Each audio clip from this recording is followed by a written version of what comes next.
Clown World. Adam Curry, John C. Dvorak. It's Sunday, January 9th, 2022. This is your award-winning Give My Nation Media Assassination episode 1415. This is No Agenda. Dodging disinfo and broadcasting live from the heart of the Texas Hill Country, FEMA Region number 6. In the morning, everybody. I'm Adam Curry. And from northern Silicon Valley, where we've got COVID, I'm John C. Dvorak. It's Crackpot and Buzzkill in the morning. Man, that's the same as Thursday. That's boring. You have COVID. You still got COVID. So, more people now in the Dvorak household have COVID? No. Yeah. I think the two people that had it are now over it. All good. But it was described more as a flu than a cold. That's what I hear from most, but certainly not all. And I would like to remind everybody, today is day number 666 of our 14 days to flatten the curve. Damn it, I screwed it up. You had it. But it is day 666. Yeah, that figures. So this has got to be one of those big ones. And on this very important day, it's a devilish scam. We receive the following headline, which just made my day. There is no evidence of pandemic mass formation psychosis, according to Reuters and the Associated Press. They would know. The hell? Why would they? That's actually, by the way, that for them to say that is a sign that it exists. It has to be. It has to be. Let me see. What was the full quote? Mass formation psychosis is not an academic. Who wrote this? There is no such thing as the Associated Press saying anything. Okay. Someone at the Associated Press said it on behalf of the Associated Press? Yes. And was it approved by the board of directors? What's the deal? Well, I believe so, seeing as, it's Reuters and the Associated Press, and we know that there's some Pfizer folks over at Reuters. But they've both independently reported that, but this was as you point out, it was they pulled it together. The full headline is Mass Formation Psychosis is not an academic term recognized in the field of psychology, nor is there evidence of any such phenomenon occurring during the COVID-19 pandemic. Multiple experts in crowd psychology have told Reuters and the Associated Press. So that's how they do it. And then the AP fact check. Mass formation psychosis, an unfounded theory spreading online, suggests millions of people have been hypnotized into believing mainstream ideas to combat COVID-19. Psychology experts say the concept is not supported by evidence. See, that's a little different. So they're not discrediting the theory. They're saying this is one of your favorite ways of doing it. There's no evidence. There's no evidence that we would like the mouse. Hey, I wasn't going to say that, but that's what it refers to. Yeah, but there's no evidence. And there was no evidence, by the way. Of the mouse? Yeah, it just came out. How's there going to be any evidence? It's a trick.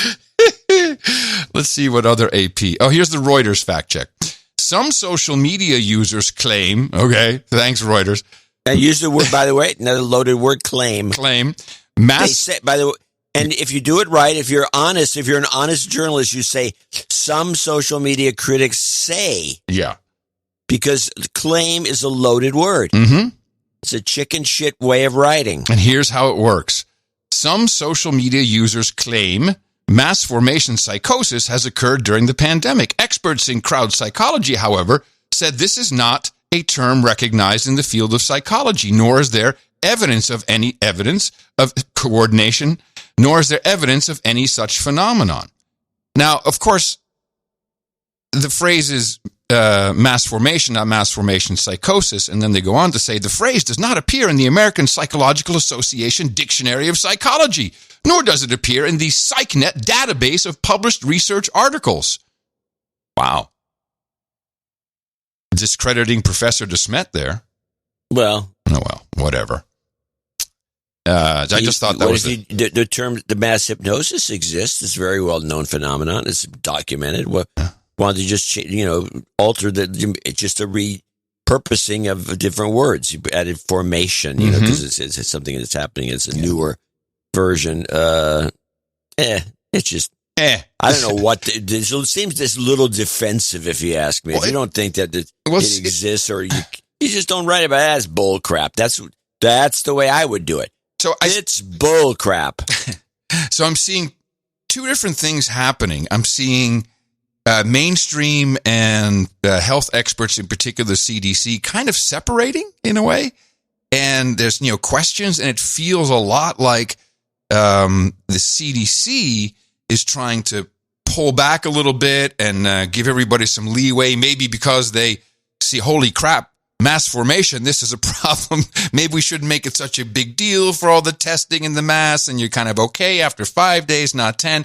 And then the mainstream media is, no. Pfizer tells us we got to keep going. We got to keep going. But then it kind of switches around. Now, and I have a couple of clips to show it, but this is the first one, just a quickie. From the nightly news on NBC. The message from leading pandemic experts writing in the Journal of the American Medical Association. COVID-19 is here to stay, and the country needs to adapt to a new normal since vaccines and infections don't seem to offer lifelong immunity. That means treating COVID like other respiratory viruses. We have to reorient our goal so that we get it to a manageable state and we can continue with our normal life, while COVID's around, just like we do with flu. So to me, that sounds like Pfizer pill, regular boosters, that's kind of what it feels like to me. But these op-eds is where the problem lies. And this was addressed, I think this was also NBC, with our CDC director, Walensky, who was losing the narrative left and right. And here's her answer to these op-eds. A number of high-profile members of the Biden administration's former COVID advisory board have coordinated a series of op-eds out today. And among other things, they say COVID is here to stay.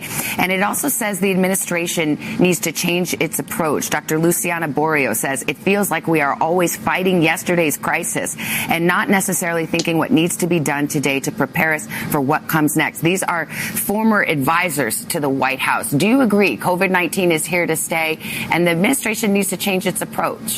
We are definitely looking at a time ahead of us where SARS-CoV-2 will be an endemic virus. We are in the middle of a surge right now, and so we have to do everything we can to address that surge. And we continue at CDC to update our guidance in the context of evolving science, of evolving epidemiology, and what is practical and feasible in a collaboration with our public health partners. So an evasive answer or non-answer, but why? What does that sound like to you? What is she trying to communicate here? Well, a couple of things. Well, first of all, Walensky's under attack. Severely. Because she's doing a crappy job, and they're not doing what Biden promised they were going to do, and I have a little report on it, which was free the CDC from one person yakking when they have a slew of experts that are supposed to be carted out, rolled out, and examined one by one, because each one of them, the place is loaded with scientists, but none of them ever get to speak. Let's listen to this. This is the new, with the 3, CDC briefings, part 1. Just this week, the Centers for Disease Control did something it has not done in a while. Its director, Dr. Rochelle Walensky, held a telephone briefing. In recent days, there has been growing criticism over how frequently the agency communicates with the public.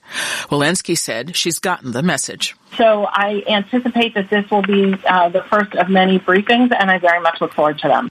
Until now, CDC's career scientists have kept largely silent, even as the pandemic shows no signs of slowing down. NPR's Selena Simmons-Duffin reports it hasn't always been this way. Historically, in a public health crisis, CDC would hold regular press briefings to tell the public what was going on and what they needed to do. 2 years ago, when a new coronavirus was first reported in China, CDC appeared to be using that playbook. And thank you all for joining us for today's telebriefing regarding the 2019 novel coronavirus and proactive. This is the agency's first telebriefing on the subject in mid-January 2020. It was led by Dr. Nancy Messonnier, director of CDC's National Center for Immunization and Respiratory Diseases. China has reported 45 cases to date. The most recent 4 cases were just reported within the past hour or two. These briefings continued every few days until this memorable moment on February 25th, 2020, when Miscellaneous said, "This could be bad."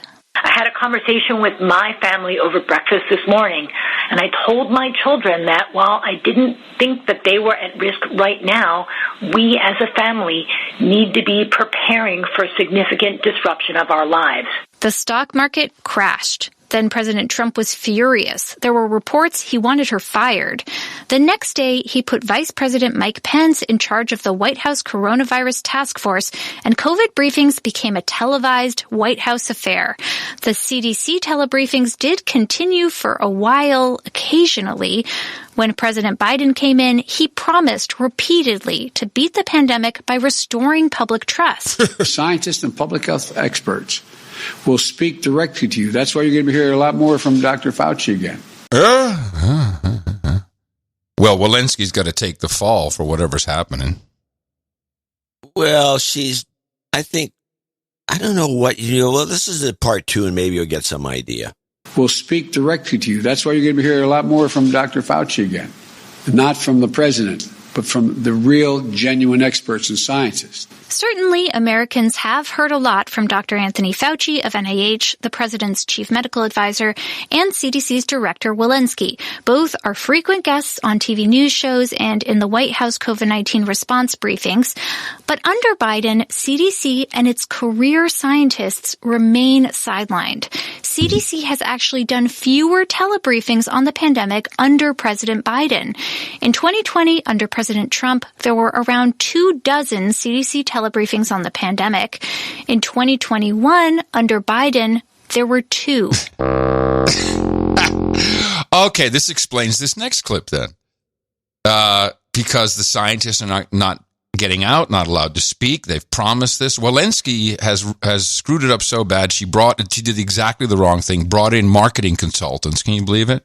The marketing consultants are telling her how to speak, and she's really trying hard, and I feel bad for her. But concerning the scientists at the CDC, yeah, I think the second part of this change in guidelines interview kind of tells you what the consultants are telling her to say. Why is the guidance so confusing? And I just have to say, the American Medical Association said the new recommendations on quarantine and isolation from the CDC are not only confusing, but are risking further spread of the virus. How do you respond? Yeah, very important. Thank you for the opportunity to clarify. So for many months... That right there tells me that was a whole marketing thing. Just to say that, thank you for the opportunity for letting me clarify. You're absolutely correct. That's the kind of that's a great question kind of thing you get from a seminar.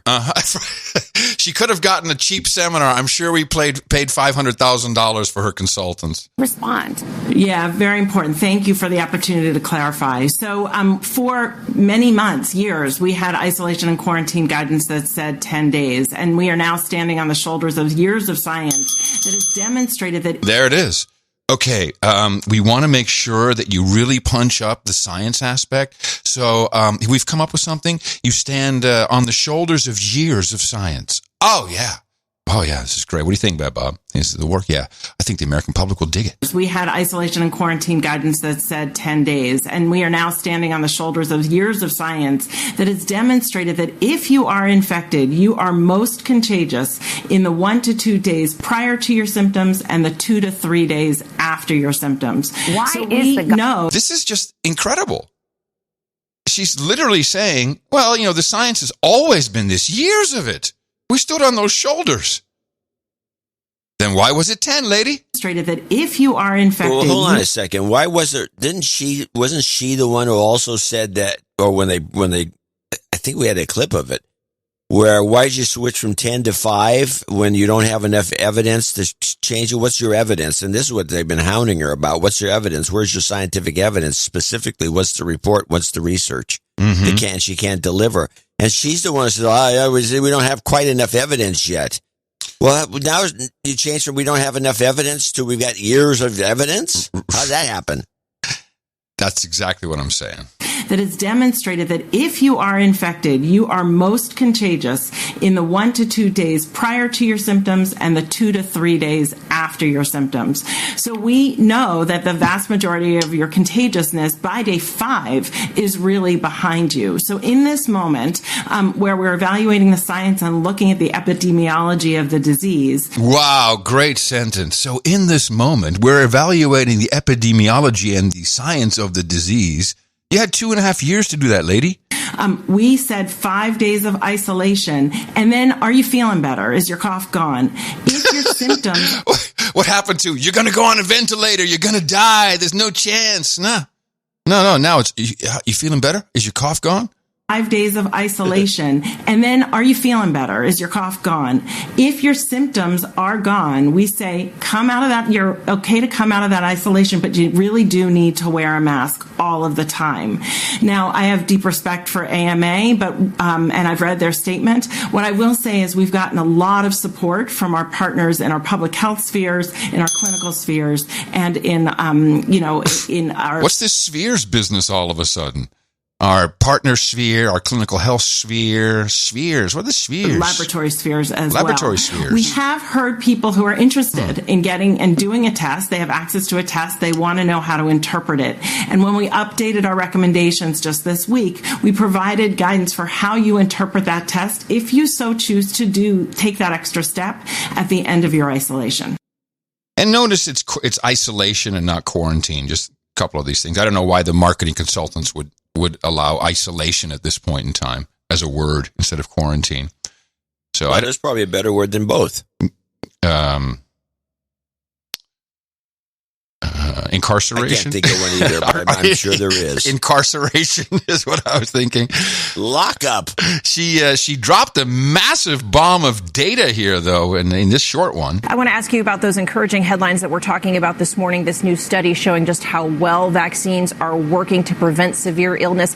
Given that, is it time to start rethinking how we're living with this virus, that it's potentially here to stay? The overwhelming number of deaths, over 75%, occurred in people who had at least 4 comorbidities. So really, these are people who were unwell to begin with. And yes, really encouraging news in the context of Omicron. This means not only just to get your primary series, but to get your booster series. And yes, we're really encouraged by these results. And yes. So she says 75% of all deaths were with people who had 4 comorbidities. Well, that's interesting data. Can you even name 4 comorbidities? Okay, obesity. Yeah, you can do high blood pressure, obesity, diabetes, glaucoma, hangnails, common cold, flu. You're in. Stub toe, but ringworm. Doesn't that sound like a big walk back from where we were with it's going to kill everybody? And even just to say your booster series, not your booster shot, your booster series. So she's expecting more than one booster, I guess. Oh, it's every 90 days. We've got that. They just won't say it out loud, even though other people have found it out to be true. These shots last 90 days. And then Nora went, what a useless shot.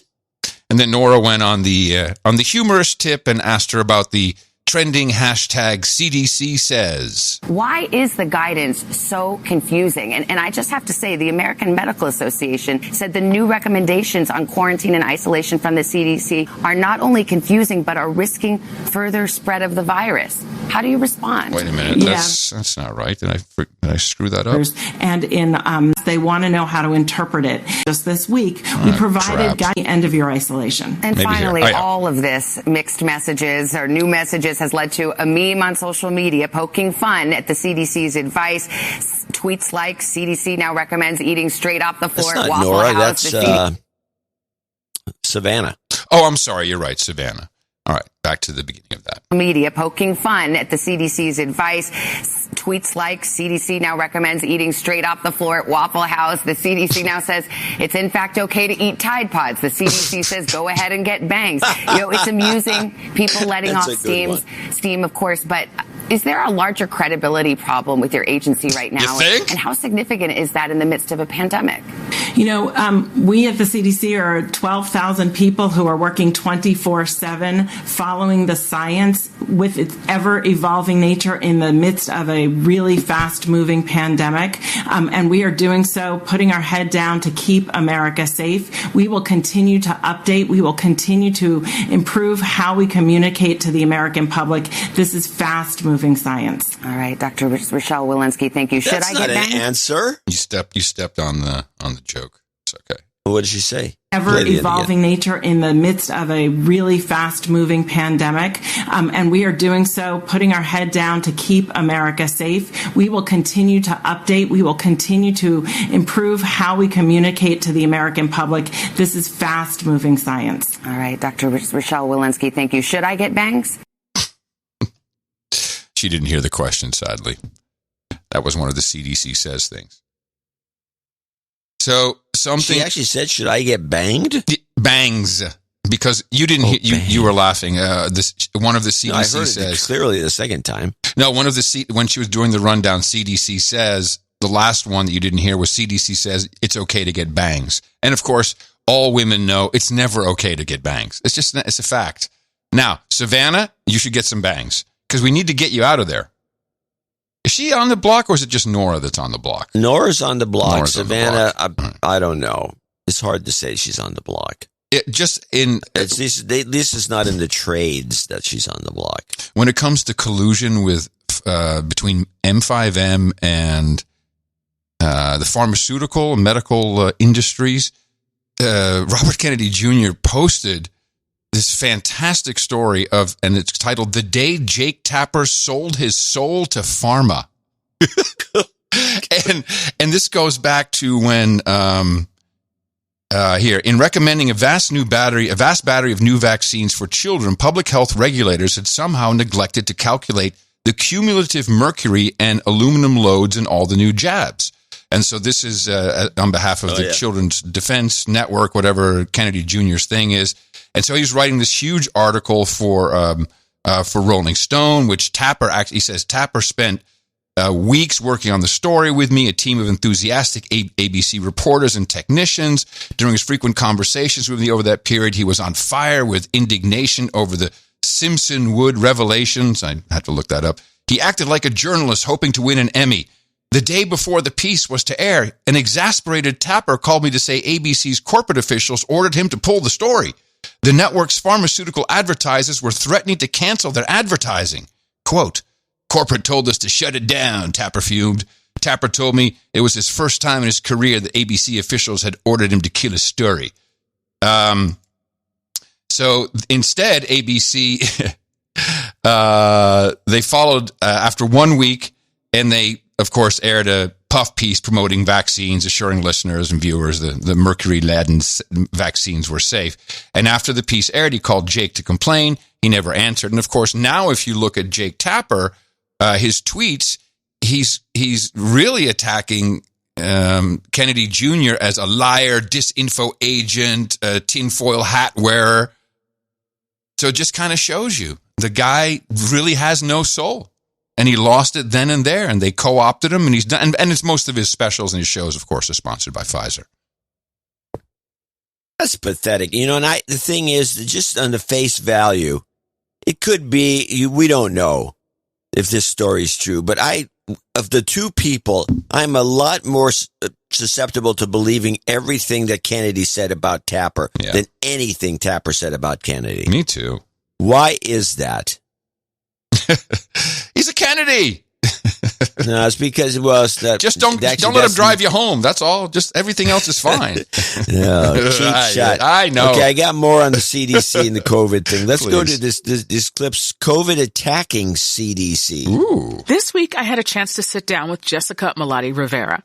She is a senior advisor at the Pandemic Prevention Institute, an infectious disease epidemiologist, and a science communicator. Now, that's a lot of balls to keep in the air, but I focused on that last one. What does a science communicator actually do? Well, for the last at least 2 years of the pandemic, I've been helping translate a lot of the emerging data, the headlines, the trends that we're seeing in COVID-19 statistics and numbers, translating it so that it's accessible to wide audiences. We asked Jessica Malati Rivera if she agreed that the CDC communications with the public have been confusing. Incredibly confusing. In fact, I was very pleased to see that the American Medical Association officially called them out to say that they were not only confusing, but that they were problematic and could cause more harm. So you listened to Walensky's media briefing. Do you think she made up for this confusion? Do you think she addressed it in an effective way? No, unfortunately, I don't. And it's clear that that wasn't really even the intention of the teleconference, but it went there with the journalists. I'm glad it went there. But when pressed on where is the data and where is the science to justify this, I mean, she all but admitted that it's not based on Omicron data. They said that they don't have that data, the detailed data for Omicron, and they won't for weeks. So that they did decide this decision based on what they had from wild type and beta and delta, which don't have the same kind of transmission dynamics as we are seeing with Omicron. Well, this is an outrage. They're just making it up. They're making it up. You don't sigh. They're making it up. Jeez. I thought that they said they would have that data in a few weeks, and now it's still a few weeks away? I don't know. Let's get this part 2. I think a lot of people are scratching their heads wondering what is going on with the CDC right now. I think a lot of people... Understatement of the year. Now, I think a lot of people wonder, why is it still so confusing? Is that just endemic to this field, or are there things that they're just doing wrong? I think it's a little bit of both. I think that the fact that it's really impossible to eliminate politics from a government agency, and in a time when we're still recovering from a really botched response to the pandemic since day one. It's going to have to remain political because so many of the decisions are going to have to affect so many different industries. Do you think that the CDC is still experiencing political interference from the current administration? I do. I think that it's impossible to ignore that. Knowing the timing of when the president had a call with governors who put pressure on him about the economic burdens of 10-day isolations, and even knowing that there were letters sent from corporations on that particular burden as well. We know that the White House was pressuring that the CDC respond in this way, and that there was an effort to kind of get that message out fast so that it seemed, streamlined. Science and public health are political, but this politicization of it is where all of us are feeling a bit uncomfortable, and it's impossible to remove that from what's happening right now. This really kind of solidifies for me that outside of some State Department, whoever's really pulling the strings and doing shit in sandy areas and anywhere they can, the rest of the country kind of just runs on what the media picks up and how they manipulate it. Yeah, I think so. It's just all marketing. Or lousy marketing. Well, it's horrible marketing. And so now we get into probably the most anticipated recent memory Supreme Court case taking place about the mandates that these are the Joe Biden mandates, and using an agency, the Office of Safety and Health. The office? No, Occupational Safety and Health Administration or agency? I can't remember now. It's probably an agency. Agency. It's probably an agency. To implement this and to police it, this is now before the Supreme Court. Most people think it's kind of iffy as is, but for many American citizens and green card holders alike, they were very surprised to hear how incredibly underinformed our Supreme Court justices are. I guess most people don't hear from them. Dumb, yes. Well, but not all of them. But the dumb one, which is the one you're leading to, is really dumb. It's very dumb and arrogant. Dumb and arrogant. Yeah. Well, first I have a report, then I have an arrogance clip that you didn't hear on the mainstream. With nearly 36 million adults yet to get a single dose of the vaccine, liberal justices said the dangers of the coronavirus. Wow, they make it sound like it's hard for people to get it in that opening, doesn't it? It's like, because, it's so hard. They have yet to get the vaccine. Wasn't really talking like anti-vaxxer. With nearly 36 million adults yet to get a single dose of the vaccine, liberal justices said the dangers of the coronavirus justify the unprecedented federal mandates to encourage vaccinations. This is a pandemic in which nearly a million people... There's a logical inconsistency here. If it's hard to get, why do you have to mandate it? If people are clamoring for it. It sounds like they're clamoring for it, and so you have to mandate it. Does that make sense to you? In the context of your COVID attack CDC 2 clip, yes. Yes, of course. You just tell people what they're supposed to be thinking. So inconsistent or mind control? Dangers of the coronavirus justify the unprecedented federal mandates to encourage vaccinations. This is a pandemic in which nearly a million people have died. And what? A pandemic where'd this number come from? Worldwide.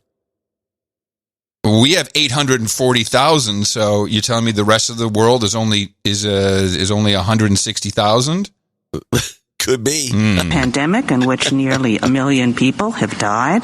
And this is the policy. I think that's referring just to our numbers, because 800,000 is nearly a million. Right, which is also bullcrap, because we now know that 75% you have to have of those... 4 comorbidities. So 25% of that, I'd say about 160. You're on the deathbed already. A million people have died.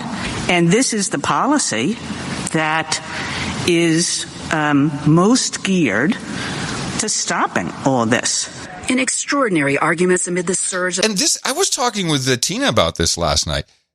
There's a difference between, I think, the Supreme Court, they determine if something is legal. I don't think there's any other job for them. And usually if it's constitutional, that's why people are there. For her to be talking... generally to determine the legality in terms of the constitutionality. But she's talking about a policy, not a law. If this were a law, it would be an appropriate thing to say. Maybe I'm confused about the role of the Supreme Court. I just don't understand why she's talking about policy instead of the actual mandate and the constitutionality of it. That's all of this is about. Formation. To stopping all this. Doesn't exist, bro. In extraordinary arguments amid the surge of the latest Omicron variant, Justice Sonia Sotomayor, who is not ill, opted to participate in the arguments remotely. I beg to differ. What? Sotomayor, who is not ill, well, she didn't show up. So this is a little bit of a slam towards her, but it comes out as Justice Sotomayor, who is not ill. Stopping all this. In extraordinary arguments amid the surge of the latest Omicron variant, Justice Sonia Sotomayor, who is not ill, opted to participate in the arguments remotely, as did 2 lawyers arguing against the mandates who tested positive. And for the first time, a majority of the justices, with the exception of Justice Neil Gorsuch, wore masks. In the past, the court has allowed various efforts to mandate vaccines at the state level. But in these cases, conservative justices seem skeptical about handing that sweeping power to federal agencies. This is something that the federal government has never done before, right? Mandated vaccine coverage. And there were practical questions to the requirement that some 80 million private employees get vaccinated or have weekly testing. Is the testing alternative viable at the present time in light of the stories that we see about the long lines that are required to be tested? The justices seem less skeptical of the more targeted mandate, which would require vaccines for more than 17 million healthcare workers at facilities that get federal Medicaid or Medicare money. Amidst this, she talked about there were 100,000 children in the hospital. I have that clip. You got that? All right, let's play this. Where is it? Sotomayor.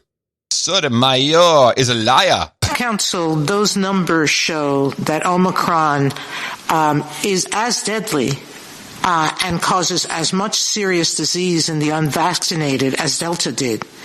The numbers, look at the hospitalization rates that are going on.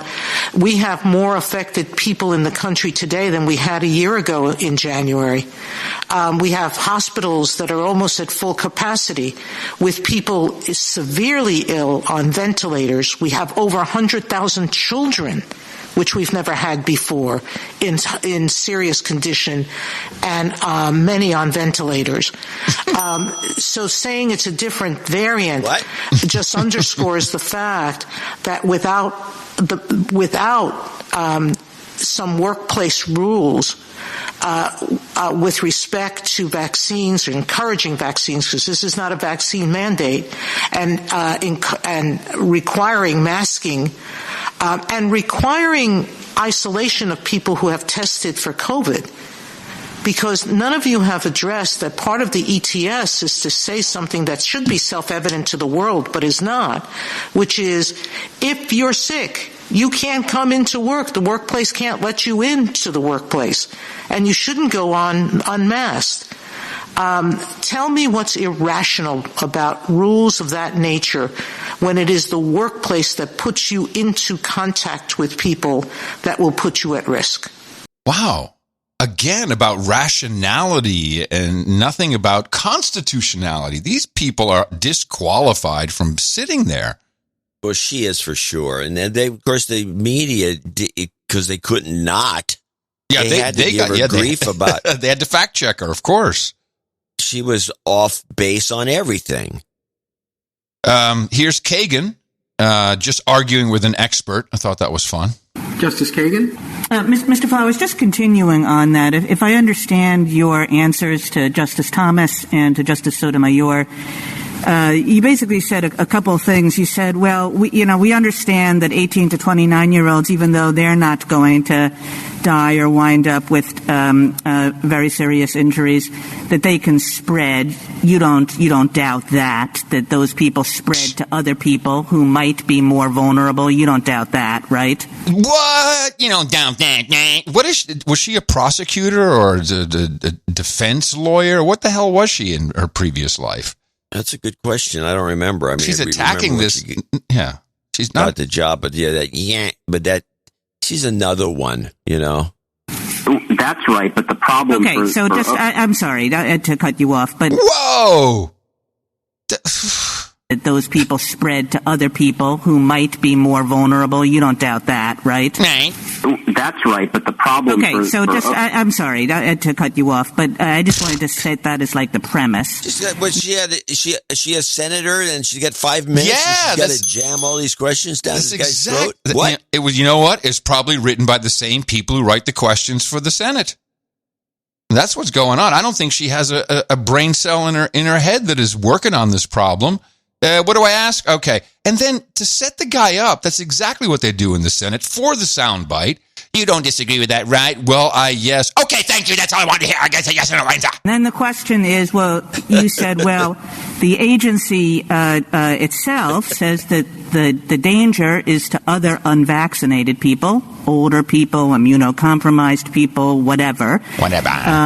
And you seem to be saying that because it's to other unvaccinated people, they assumed the risk and the agency's power runs out. Is that what you're saying? Because I don't know about that kind of doctrine in the OSHA Act or any place else in administrative law, that because you can say that, somebody would prefer not to be regulated, the agency loses its power.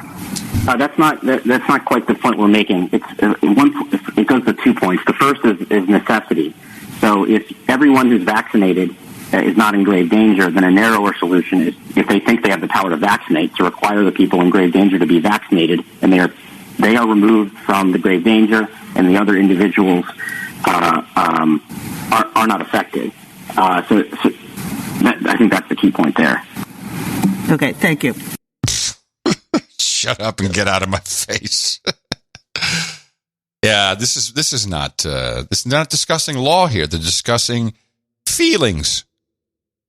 Don't you feel that's reasonable? It was just a matter of time. We'll see what happens. What do you think? Maybe. I'm sure Clarence Thomas isn't going to go along with this program. He's the only stolid, and I use that word, which I don't use often, conservative on the bench. Well, when are they supposed to come up with an answer to this? I think months. The pandemic will be over. Meanwhile, in Australia, Northern Territory, they're not messing around. They know how to do it. I will now go through each of these decisions. This is the Chief Health Minister Michael Grinner. First, the lockout. The fully vaccinated can continue as they were. For people who are not vaccinated, lockdown rules will apply to everyone 16 and above. If you are not fully vaxxed, stay home. You are at greater risk of catching COVID, becoming ill, and needing hospital care. You may only leave home for 3 reasons. Medical treatment, including COVID testing or vaccination. For essential goods and services like groceries, power tokens, medications. To provide care and support to a family member or person who cannot support themselves. You cannot travel more than 30 kilometres from your home when leaving for one of the 3 reasons, or the nearest practical destination. If you need to go to the hospital and it's more than 30 kilometres from your home, that's okay. There are only 3 reasons to leave the home now, not 5. Work is not a reason to leave the home for the unvaccinated. The Chief Health Officer has also determined that restriction of movement is critical right now and that 1 hour of exercise for the next 4 days is not essential. Remember, these restrictions only apply to those who are not fully vaccinated. Yeah, baby. Australia, man. It's the same Omicron everywhere. It's the same. Yeah. It's the same, but this is crazy. Have you been following the tennis guy? What's his name? Djokovic. Yeah. Is it? What's his name? Djokovic. Djokovic. Okay, yeah. I have a clip that I thought was pretty funny. Hold on a second. Where's my Djokovic? Yeah, here it is. This is yeah. This morning, officials down under are fighting back after the family of tennis star Novak Djokovic accused the Australian government of holding him prisoner. Djokovic's father addressing a large crowd of supporters in his native Serbia, saying they are keeping the best sportsman in the world in jail. The 20-time Grand Slam winner, an outspoken critic of vaccine mandates, initially received a medical exemption to Australia's COVID vaccine regulations so that he could play in the Australian Open. But when he arrived in the country, border authorities detained him before canceling his visa. Authorities say he failed to provide appropriate evidence to meet the entry requirements. He's now being held at this hotel, which serves as an immigration detention center. His supporters seen protesting outside. His mother describes the accommodations as dirty and terrible. It's just some small immigration hotel, as we can, if it's hotel at all, with some bugs. It's so dirty and the food is so terrible. They are keeping him as a prisoner. It's just not fair. It's not human.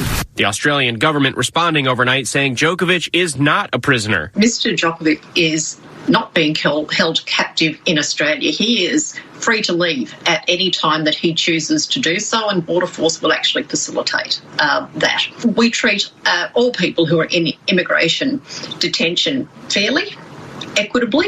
But Djokovic is expected to stay at the hotel voluntarily until his appeal can be heard in court, which is scheduled for Monday.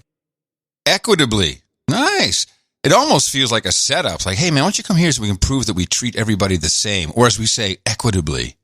Yeah, everyone gets thrown in the same seedy hotel. No, that would be equality. I think because it's equity and he's much more famous, successful, and rich, he gets a shittier hotel to make it equitable. Oh, yes, that's the way it works. Mm-hmm, that's right. Mm-hmm. Mm-hmm. So in other sports news, it's my beat, the BBC had an interesting conversation with the owner of one of the football clubs in the UK.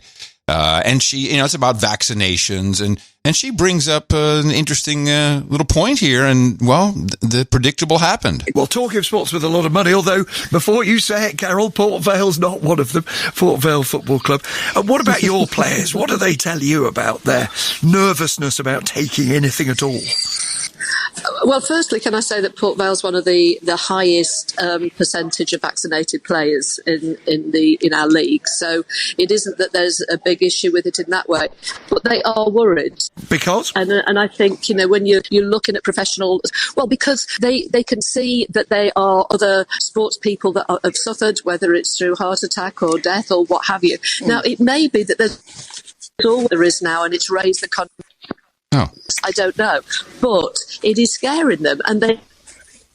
We're not having a lot of luck with the Lions, are we, today? But Dame Tanny, classic. But wait! Listen to where he goes with it. No, but it is scaring them, and they. We're not having a lot of luck with the Lions, are we, today? But Dame Tanny, the question that really is raised by this, though, is why in this country now we seem to be doing rather worse than in lots of other countries. Not your sport, I know, but if you take football, the number of people who've had the jab in the Premier League is in low 80%. In most other leagues, it's in the 90s, and in the Serie A, it's 98%. Are we actually being a bit too understanding? Should we just say, if you want to play, get the big bucks, you have to have the jab? So they go straight from dropping the lady's call who was talking about death to, hey, get the shot, man. Shut up. You're getting the big bucks. Now, to be fair, her phone was pretty crappy, that connection. So it could have been a coincidence. Almost everybody in the sports commentator business, none of them are discussing these guys dropping dead on the field. None of them. They're all doing exactly what that guy did. I watch ESPN a lot. They're all on board, and to the point where they have the same attitude. It's like, get the shot, just get the shot and shut up. Which is like, okay, well, whatever. Now this carries on to kids. We have to play a couple of these clips. Yes. I have a setup for you. Quickie, 17 seconds. And David, there's been another concerning study from the CDC, data from the first year of the pandemic showing that children diagnosed with COVID were then 2.5 times more likely to receive a diagnosis of diabetes in the months after infection. Scientists are not sure why that is. Oh, please. Well, that was a short one. I have a short one, then a long one. Here's the short one. This COVID kids. Meantime, shots. Children and teens 12 to 15 continue to receive their Pfizer boosters after the CDC gave the shots the green light this week. I will get it as soon as I can, and I am very excited. Sure. Very what? That's excited. I'm excited. Oh, man. There's some... Okay, but before you start moaning about the problem, let's go to unvaccinated kids. Oh, no. Oh, no. New evidence shows that giving COVID-19 vaccines to kids protects against serious post-COVID problems, greatly reducing the risk of a rare but serious condition. NPR's Ping Huang has more. The illness is MIS-C, which stands for multi-system inflammatory syndrome in children, and it often starts with mild infection. A kid may not even have symptoms, but 2 to 6 weeks later, around 3 in 10,000 children get high fevers, and their hearts and other organs get inflamed. Dr. Adrienne Randolph of Boston Children's Hospital led a nationwide study on MIS-C. The great majority of children who were in the hospital with MIS-C were not vaccinated, and none of the children who were critically ill, who really needed life support, were vaccinated. The study found that vaccination reduces the risk of MIS-C by 91%. It's published in the CDC's Morbidity and Mortality Weekly. The risks are highest in kids 5 to 11, and it tends to strike Black and Latinx children. Ping Huang, NPR News. I had a conversation. Hold on a second. Mm-hmm. Did you catch that girl's name? No. Has she signed off? Let me hear it again. New evidence shows... Oops. Sorry. What happened? Oh, here it is. It's published in the CDC's Morbidity and Mortality Weekly. The risks are highest in kids 5 to 11, and it tends to strike Black and Latinx children. Ping Huang, NPR News. Did you say ping pong? Or Her ping name's Wong? Ping Pong. No, it's got to be Ping Wong. It can't be. You can't be name your kid Ping Pong. No, I'm telling you, this is NPR at their worst. No, I'm looking it up What's now. her name? Her name's Ping Pong. Oh, that's hilarious. Let's hire her. No, I'm not. You know what? I can't believe this. No, it's Ping. It must be Ping Wong. It can't be Ping Pong. Ping Hong, maybe. She said Ping Pong. Dong Ping Wong. No, that's not her. Troll Room's got to look it up. Troll Room, get to work. It's Some Ting Wong. That's what it is. Good one. Yeah, something wrong. We too low. Holy fook. Oh, that's good. Now, got a boots on the ground report, just since we're talking about some of these issues, VAERS issues as well. We mentioned maybe 3 weeks ago, the Bristol-Myers Squibb had purchased the company Myocardia, who make medicine. Oh, no. I think that's what they were injecting into kids to stop them from having myocarditis. or it's a remedy, or it's a treatment for myocarditis. Well, our producer says, I was an employee for Myocardia and was part of the acquisition by Bristol Myers Squibb.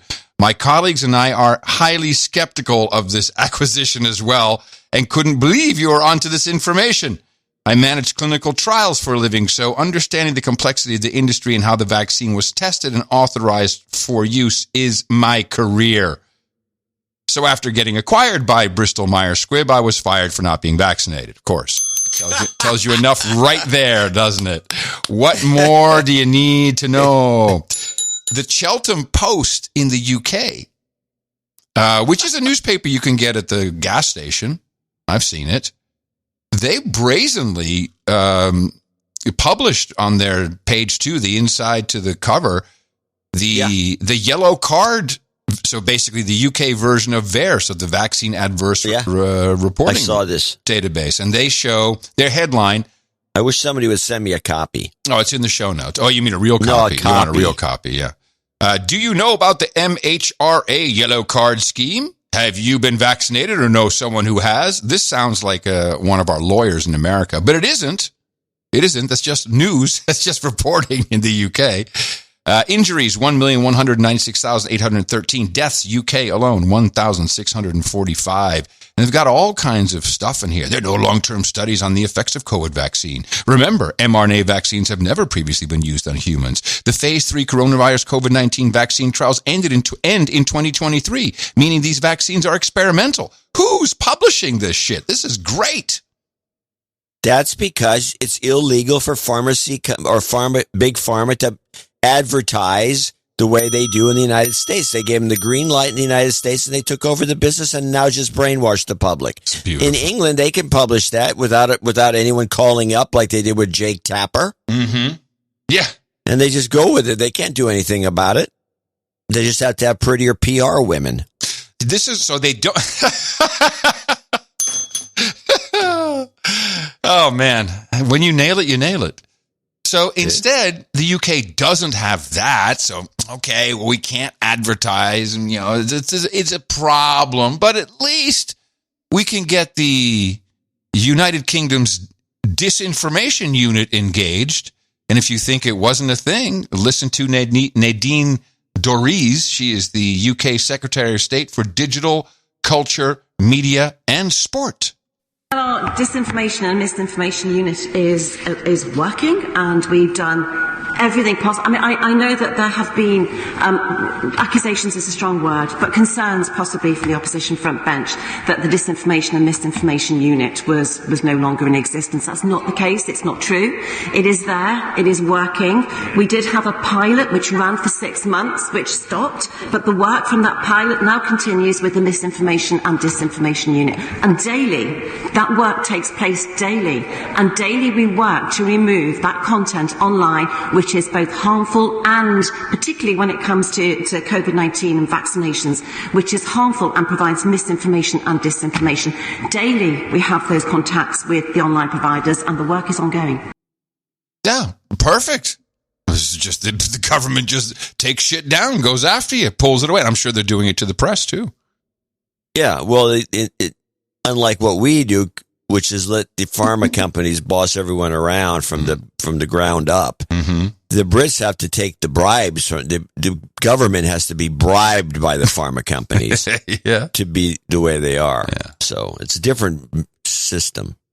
We hear now from the judge presiding over the FDA's requested information. Well, I'm sorry, it's Pfizer's COVID-19 data, which Pfizer said, we can deliver 500 pages a month, so we'll have everything to you by, 75 years? Was that what they said? Some crazy number like that? 2073, I think. I don't think it was that long. So only 70 years. The judge says, no, you can do it at 55,000 pages a month, which is funny because you know what's going to happen. It's just going to be 55,000 pages and boxes and trucks rolling up in front of whoever's poor schmucks are supposed to look at this, and it'll just tie them up even longer, forever, possibly.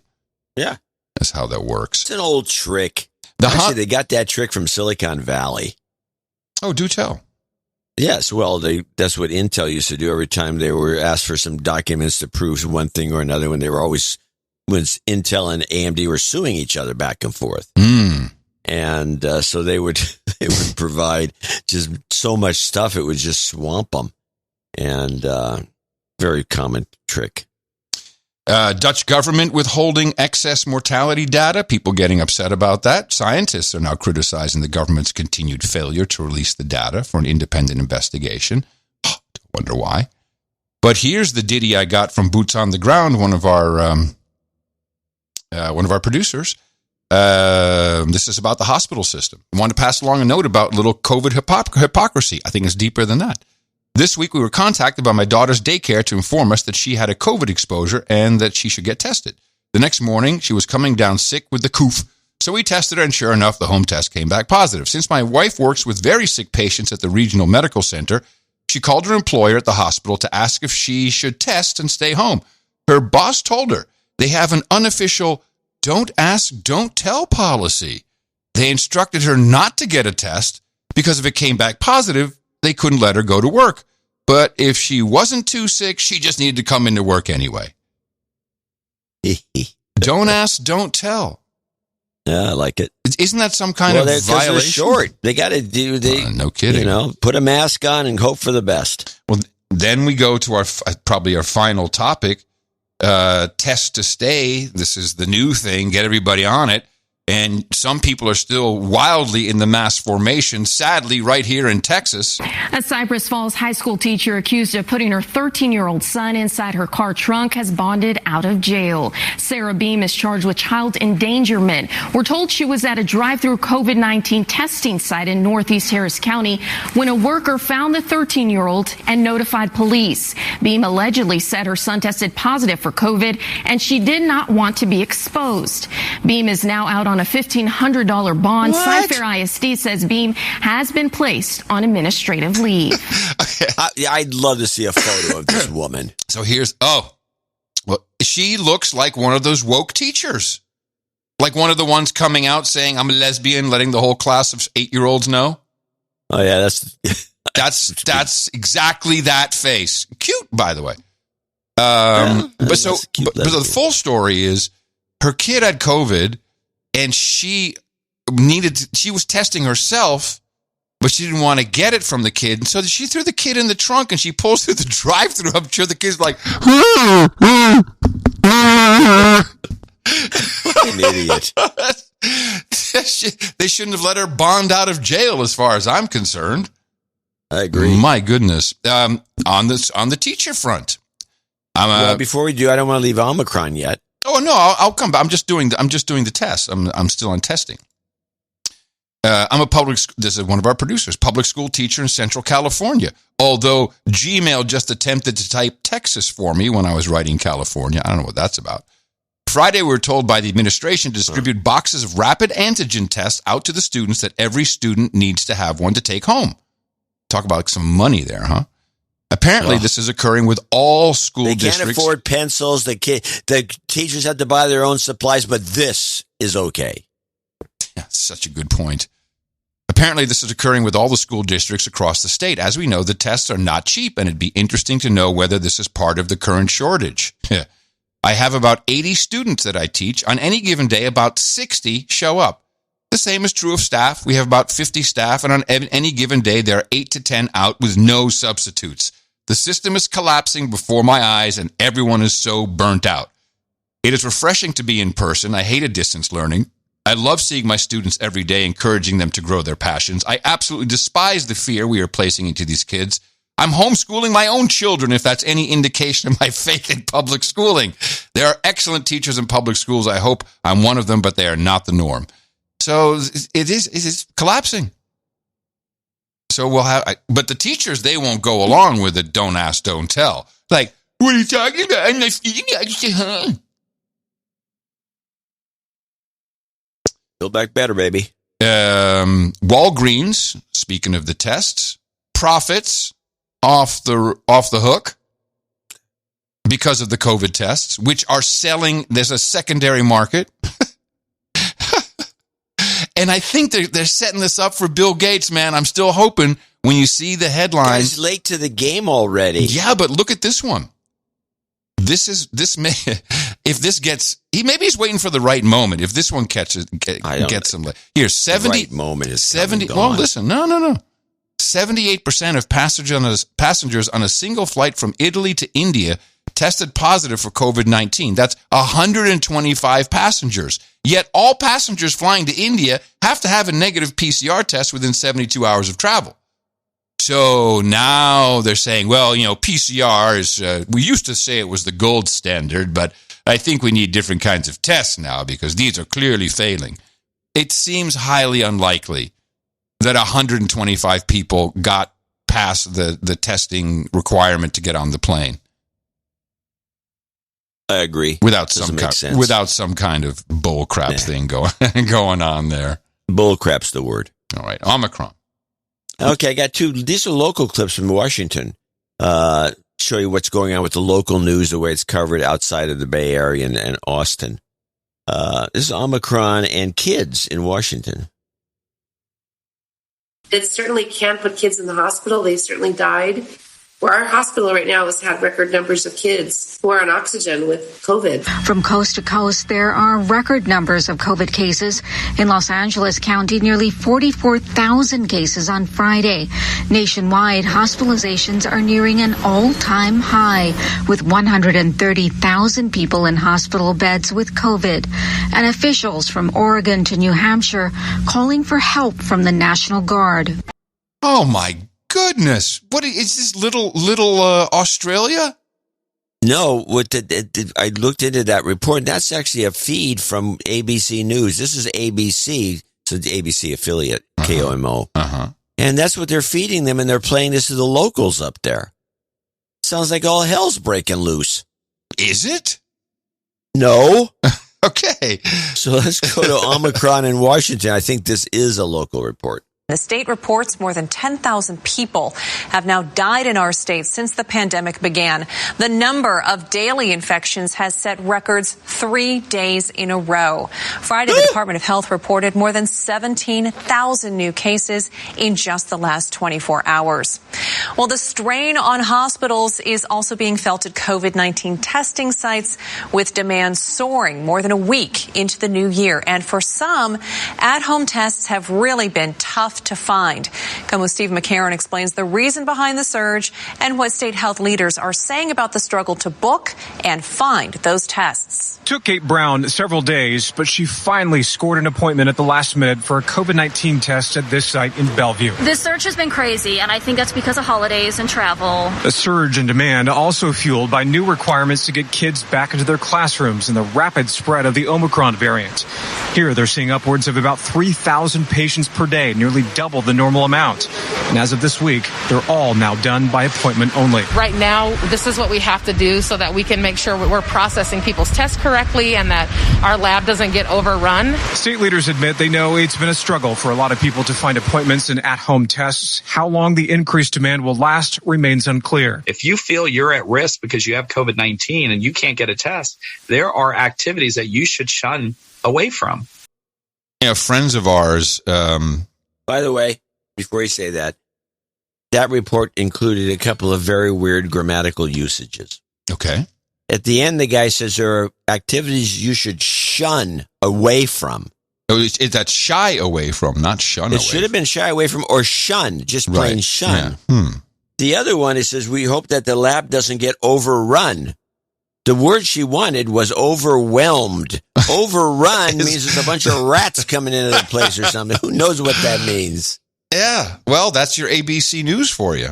Well, this is Washington, too. I guess it's hard to get good talent. I don't know what it takes. What was I going to say about this? There was something. Oh, about the testing. Bullcrap. Friends of ours have a corporate testing company, and they go to your event and they test everybody. They're all events for the next 2 weeks are being canceled because Omicron. Well, it's probably going to put a crimp in their business. Oh, yeah, but still. But they're making money hand over fist, so who cares? But my point is that the corporations who have everything set up, they can test everybody, they're being encouraged to test, but no. Omicron, we can't change it. Well, Jay had the Omicron, and she made an appointment to get tested at Kaiser. It was just the next day. She had to wait a day. She got tested, and that was that. It wasn't a big deal. There's still these lines at these standalone pop-up, I guess you could call them, pop-up testing centers. Yeah. And lines are a mile long, and there's another one over here. There's lines short. People should. Well, even that's not working. School systems, Washington Post, Wappa Wappa. School systems around the world debate new closures as Omicron spreads. And then Cyprus, they've got something new. There's a new variant. And I'm kicking myself. The French variant, how obvious was the name for the French variant in hindsight? Oh, Macron. It was such an obvious one. Yeah. But the new variant from Cyprus is a combination of Omicron and Delta, known as Deltacron. Deltacron. Deltacron. That sounds like Skeletor, something that's going to come and kill you. Deltacron. I like that. So Florida is in an interesting situation, which is not being recognized with the Omicron. There's a disturbing number out tonight. One study says up to 80% of Floridians will have caught COVID-19 by the time this Omicron wave is over. And I presume then they'll be declared healthy and full herd immunity? Do we talk about herd immunity ever again? No. They would still need to be vaxxed. Is that where they have better immunity? Yes. Stampede immunity. I was talking to a healthcare worker on Friday and talking about the Food and Drug Administration, or really the Biden administration, rationing monoclonal antibodies.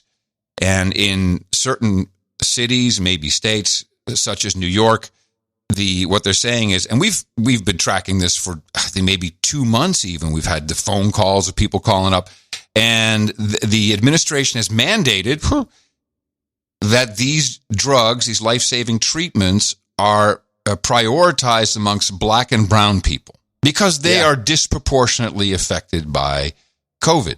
And so this came up, and I was like, that's bullshit. That's racist.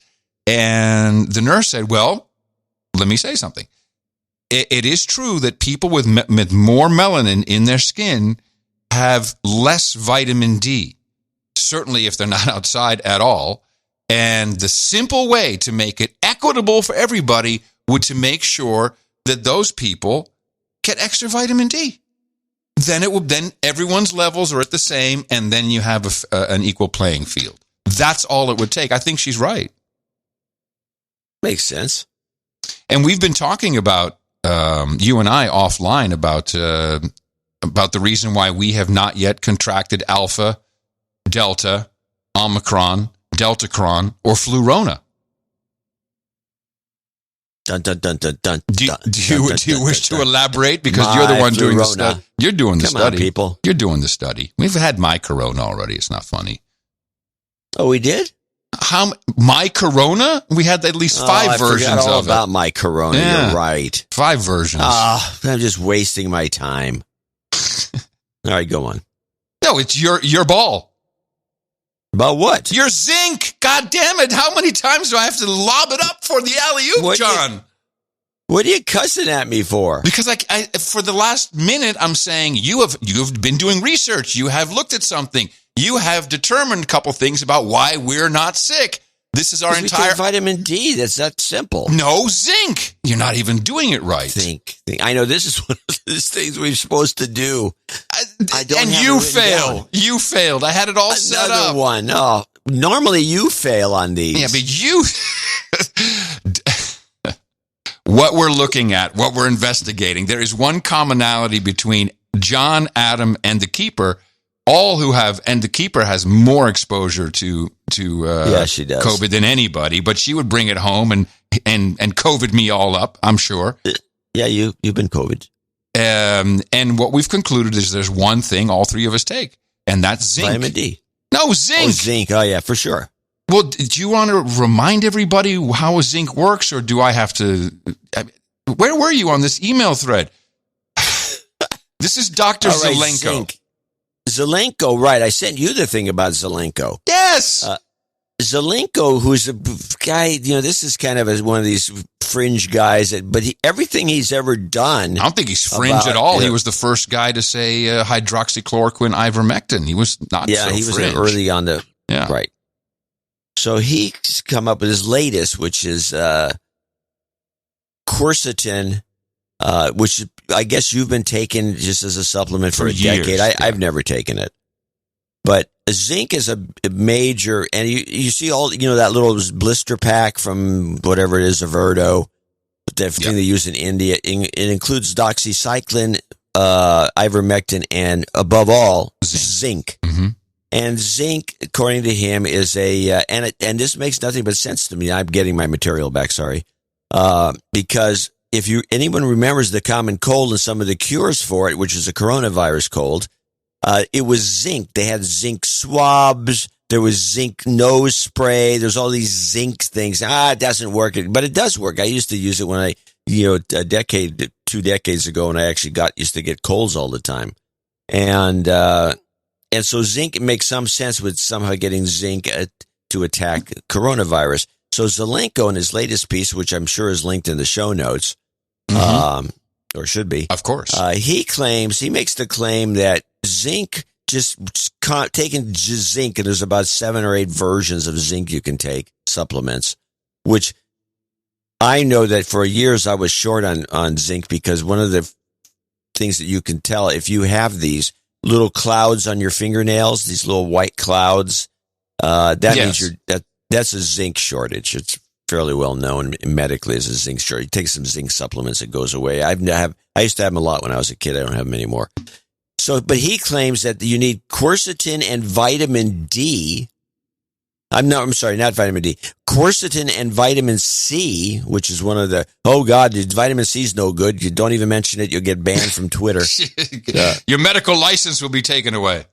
Quercetin and vitamin C enables zinc to have more abilities to get into through certain situations, cell membranes and other where the COVID might reside, to attack the COVID. Zinc just kills it. I guess. The analogy Zelenko uses: zinc is the bullet, but the problem is it can't get in by itself. And I think, and from this article I'm reading, that he likes different things. I think he says quercetin is effective, vitamin D is effective, vitamin C is effective. Take them all. And he says zinc is the bullet, it kills the virus. The only problem is the bullet doesn't get to the place where it needs to go. Zinc on its own cannot get into the cell. You have a bullet without guns. And then he says, turns out a class of medication called zinc ionophores. They open up a channel or a door which allows zinc to go in from the outside the cell to the inside the cell. And wasn't that the same with ivermectin early on? It had to be taken in combination with zinc? I don't know that, but I kind of recall. I know that Averdo stuff has it all. That little in there. kit has it all in there. It's got tons of zinc. Yeah. So zinc is something. Yes, and we all take zinc. That's the only commonality. She takes between Tina, you, and me, and that's true. That's even. We all take zinc, and vitamin D. I still think is the real key to this, but. Zinc seems to have some effect. Well, we all stand on the shoulders of decades of science, John.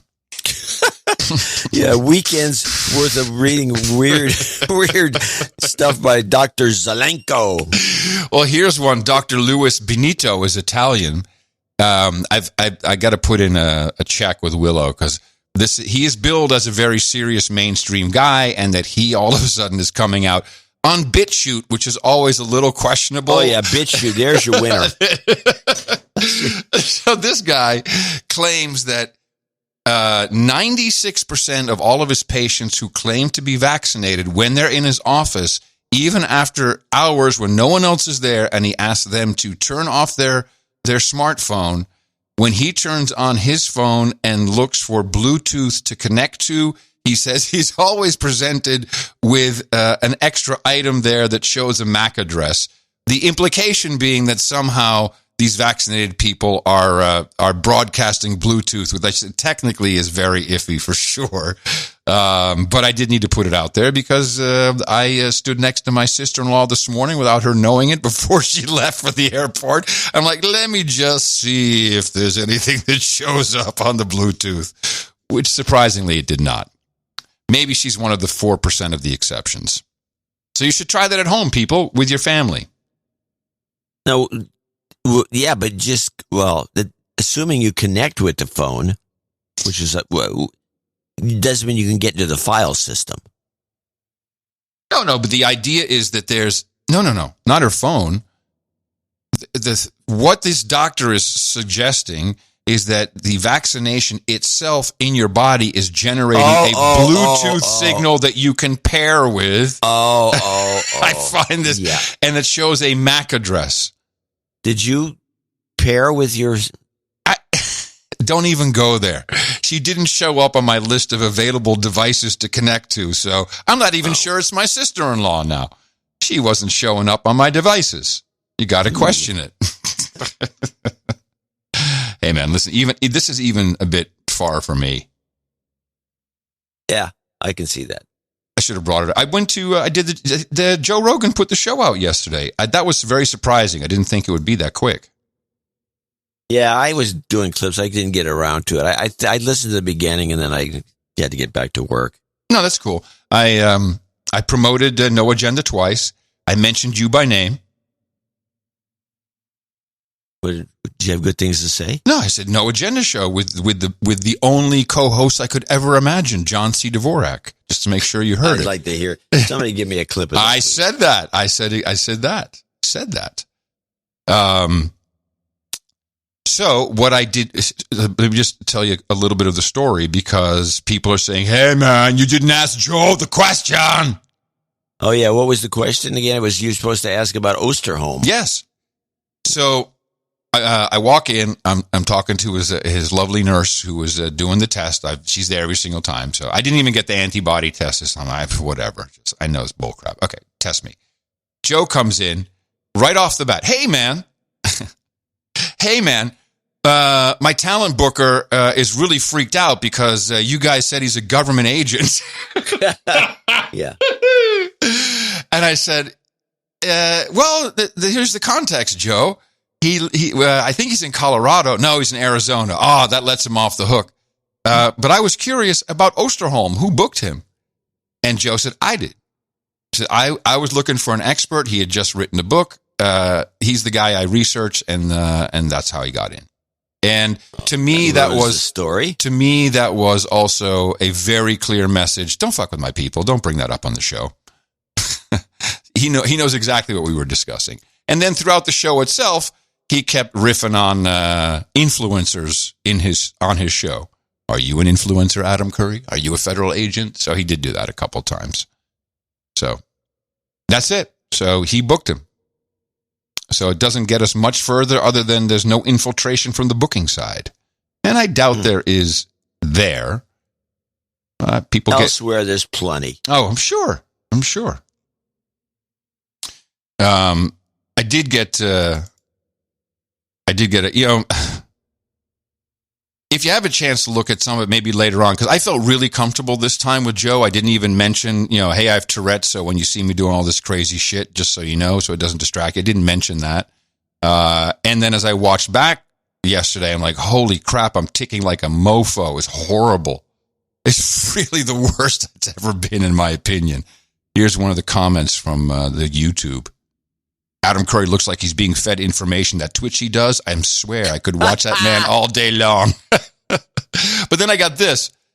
My name is Tyler. Honestly, only learned of you from watching Joe Rogan's podcast. I've seen every episode you've been on, but one strikes me personally. This is the previous one, where you talked about having Tourette's. It hit home with me. I also have Tourette's and have had to hide it my whole life. You gave me the confidence to not give a F what anyone else thinks. Just go with my tics as they come. It took me 34 years to get to this point to even talk about it with my closest friends. Just want to thank you. I'm in tears as I'm typing this, but happy tears. Hey, saved another Tourette sufferer. Well, you haven't saved Scott yet. I don't know, man. I've kind of let it go. Good. I don't have much. There's just one thing we probably should do before we take a break, and that's Kazakhstan, since there's a lot new information is coming to light. Yeah, I have a couple clips. Hit it. Well, can't hit it. You got the button. Kazakhstan, part 1. First, a word on why Kazakhstan matters to the U.S. Senator Ben Cardin, who chairs the U.S. Commission on Security and Cooperation in Europe, puts it this way. It does bridge between Russia and China, Asia and Europe. It really is one of the key locations. It is a country that's rich in resources. It's a country that has a critical location from a security point of view, from a counterterrorism point of view. U.S. companies are heavily invested in Kazakhstan's energy sector, and the U.S. saw the country as a relatively stable, though not a democratic, partner. Cardin, who was speaking via Skype, says he was disappointed to see Kazakhstan's president invite in troops from the Collective Security Treaty Organization, a group of ex-Soviet states led by Russia. When Russia sends troops, they rarely remove those troops. And it's not what the Kazakhs need. It's not what the people need in that country. The latest turmoil started with protests over gas prices and corruption, but some major cities also saw mobs taking over government buildings. And experts point to another layer of conflict, an attempt by the country's president, Kassym-Jomart Tokayev, to sideline other government elites linked to Kazakhstan's longtime ruler, Nursultan Nazarbayev. And in that complex picture, the U.S. has little leverage, according to Emma Ashford of the Atlantic Council. Even if we wanted to intervene, even if there was a clear side upon which we thought we could intervene, which I don't think there is, we just don't have that much leverage in Kazakhstan. We have limited ties in the country, and they're almost all commercial in the energy sector. It is so much like Ukraine. Part 2. And Blinken is reluctant to conflate the situation in Kazakhstan with Ukraine, where Russia has seized territory and is threatening to take more. Having said that, I think one lesson of recent history is that once Russians are in your house, it's sometimes very difficult to get them to leave. Jeez. Regional experts say if Kazakhstan's president is able to reinforce his political power in the midst of this crisis, he will be indebted to Moscow. That's kind of rude. Well, generalization about Russians. The Russians responded to it. The foreign ministry. Yeah. Mm-hmm. Quote, if Anthony Blinken loves history lessons so much, then he should take the following into account. When Americans are in your house, it can be difficult to stay alive and not be robbed or raped. Them's fighting words right there. Yeah. Yeah. Well, the players in this is, let's see, we got a couple banks. U.S. Embassy warned all of this happening December 16th. We have Joe Biden. Again, just like with Ukraine, there's pictures of him hanging out with all these people who are operating behind the scenes. Oh, yeah, no, Biden and his family and Hunter. He worked as a go-between. They're all neck deep in this. Kazakhstan. In some sort of corruption. That's why the Russians sent troops in. Here's there's more reasons than that. I have a couple. This is from The Sun. Hunter Biden worked as go-between for Kazakh oligarch with links to Prince Andrew, who called ex-VP's son my brother. So that's all you need to know. Who knows about all the rest of the article? But yeah, the Biden family, the Biden crime family is all over it again. And listen to some of the other things going on in Kazakhstan. After China shut down Bitcoin mining, not all, but a lot of mining moved to Kazakhstan. And the Bitcoin mining dropped, the hash rate dropped more than 10% overnight because of this, I think, coup that is taking place, this color revolution. But also, the main Russian space center is in Kazakhstan. And now that you mention, I forgot about that. Yeah, most of their launches, especially to the space station, are all from Kazakhstan. They got a big big facility there. Well, that's the same thing with the relationship with Ukraine. I mean, they make those big giant airplanes or a lot of them are manufactured in Ukraine.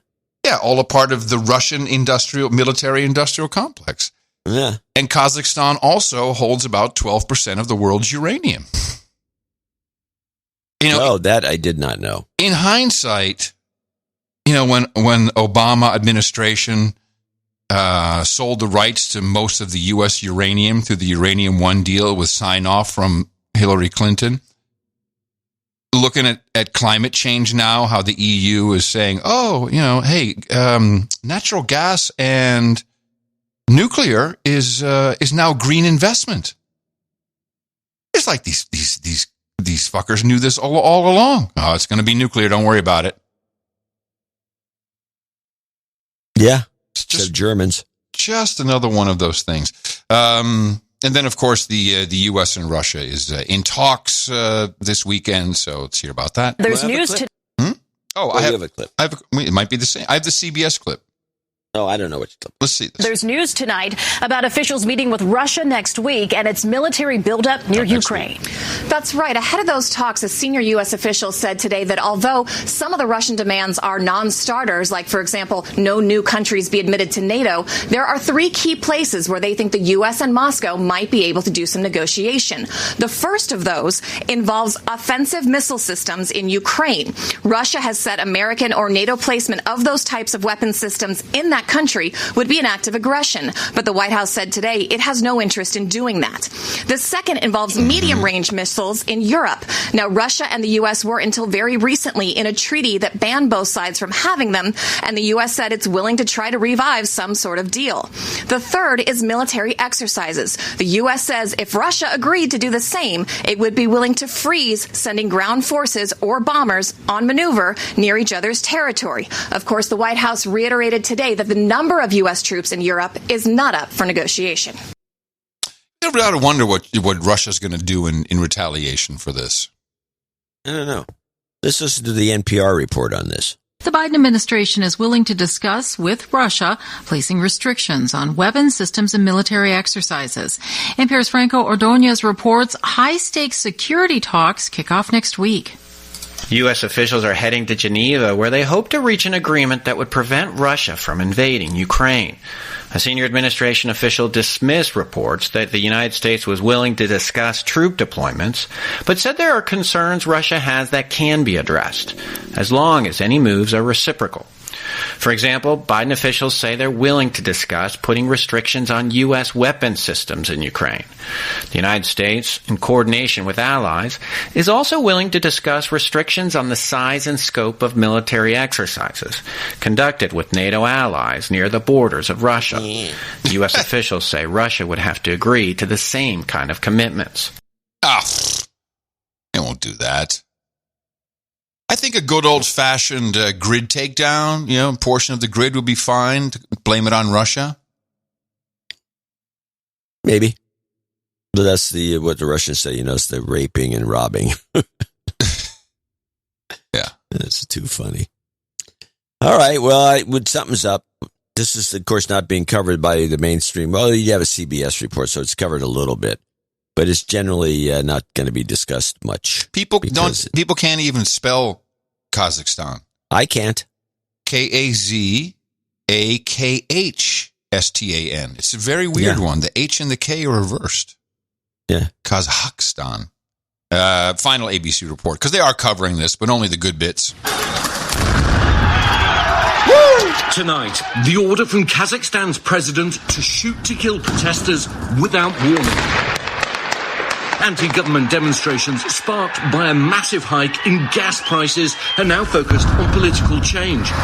Today, more Russian troops arriving, a few thousand believed to be mobilized after a plea from the beleaguered president. The authoritarian regime using live fire, as have some protesters. At least 25 demonstrators and 18 security personnel killed, although the real number is likely higher. Maidan, anybody? Protesters setting the mayor's office ablaze. The presidential residence also attacked. Where's Victoria Nuland? Oh, she'll pop up. Vehicles burned. She's there already. Shattered. The scale of the damage speaks to the ferocity of the clashes and the anger of so many who've lived under dictatorship for 3 decades.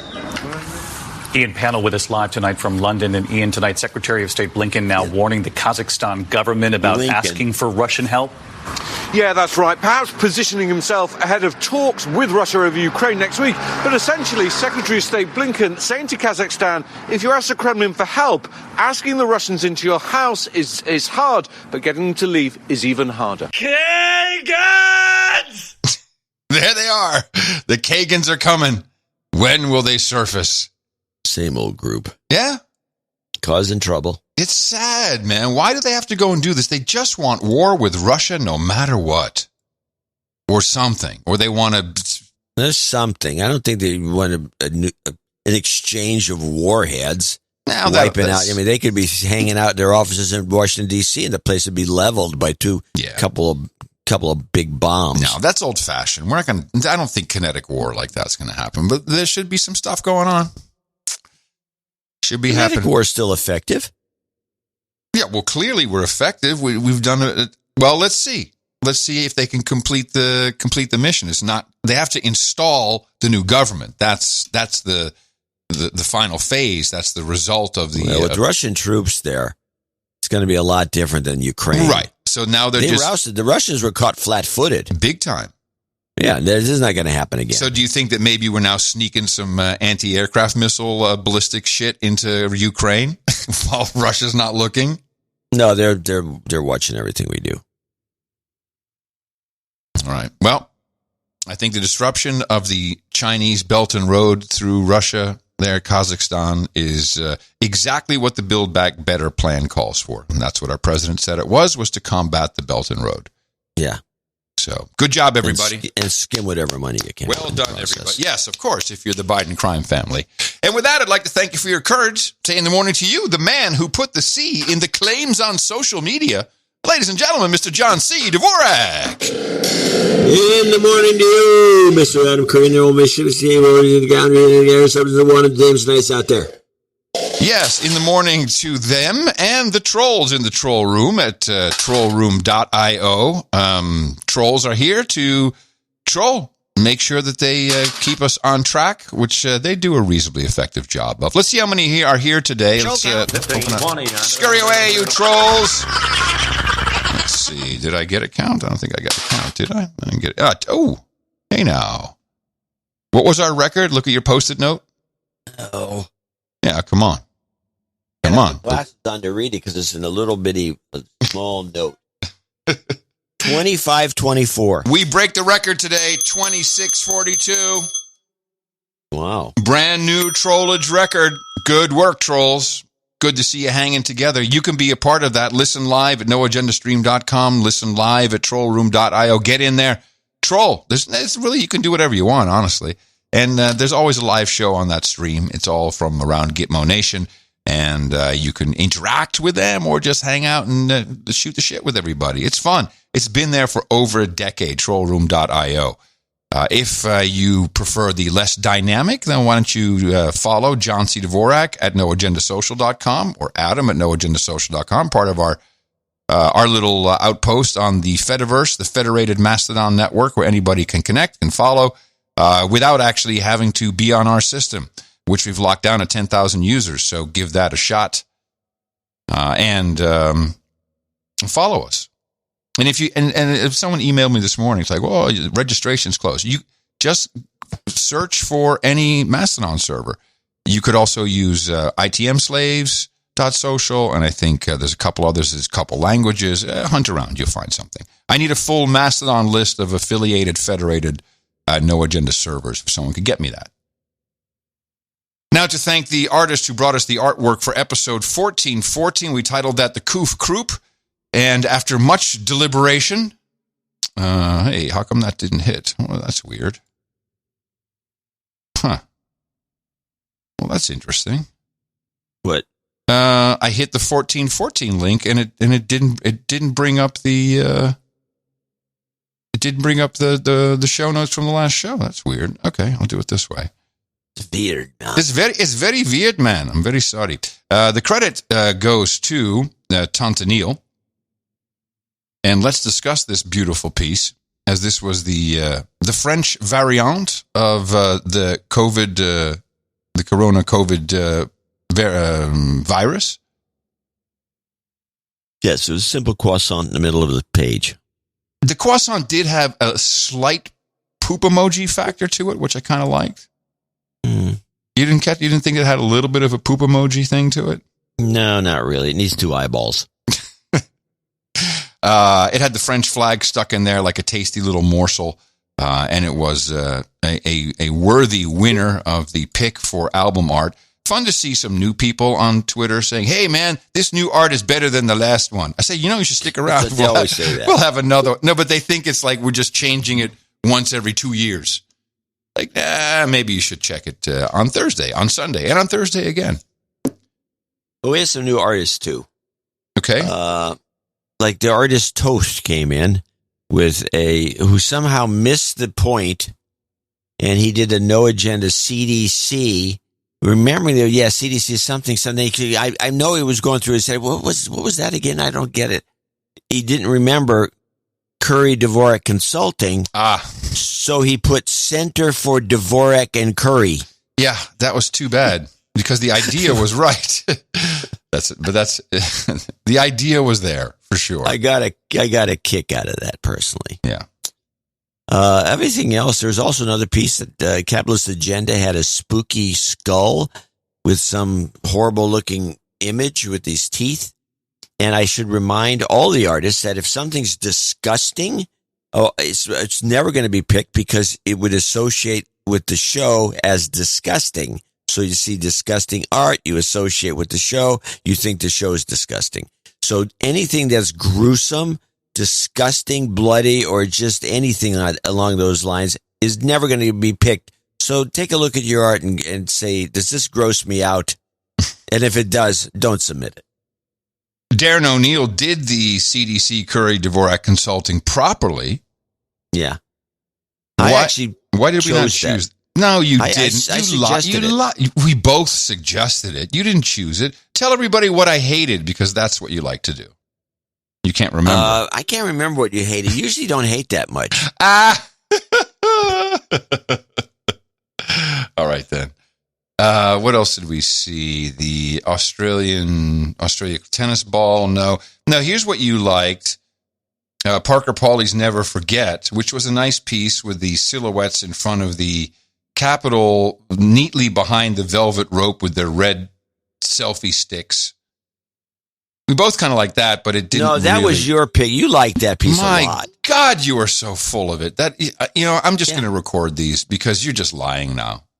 No. Yes, this is what you want, and I said no. The selfie sticks are too small. You can't see it. I remember.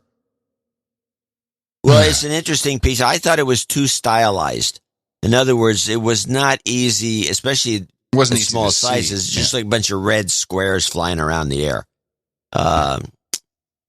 No, there was really nothing else, to be honest about it, besides the croissant. Because to again be further honest about it, the croissant, I think it won by default. I agree. And because it had a pop to it, because of the white background. Oh, a pop for sure, Not a suggestion. Doesn't mean you're going to get picked. But I think you're right. It was simple. It was there. It made a lot of sense. It was cute. It was well done. Yeah. So anything else? No agendas. People. The selection was mediocre. That's base reality. And there you have it, artists. Thanks for your mediocre submission. We truly appreciate all the work that you put in as a part of your time, talent, and treasure. The thing is, the artists can only work with what material we give them. We had the show, except for one or two items, like the Curry Consulting thing.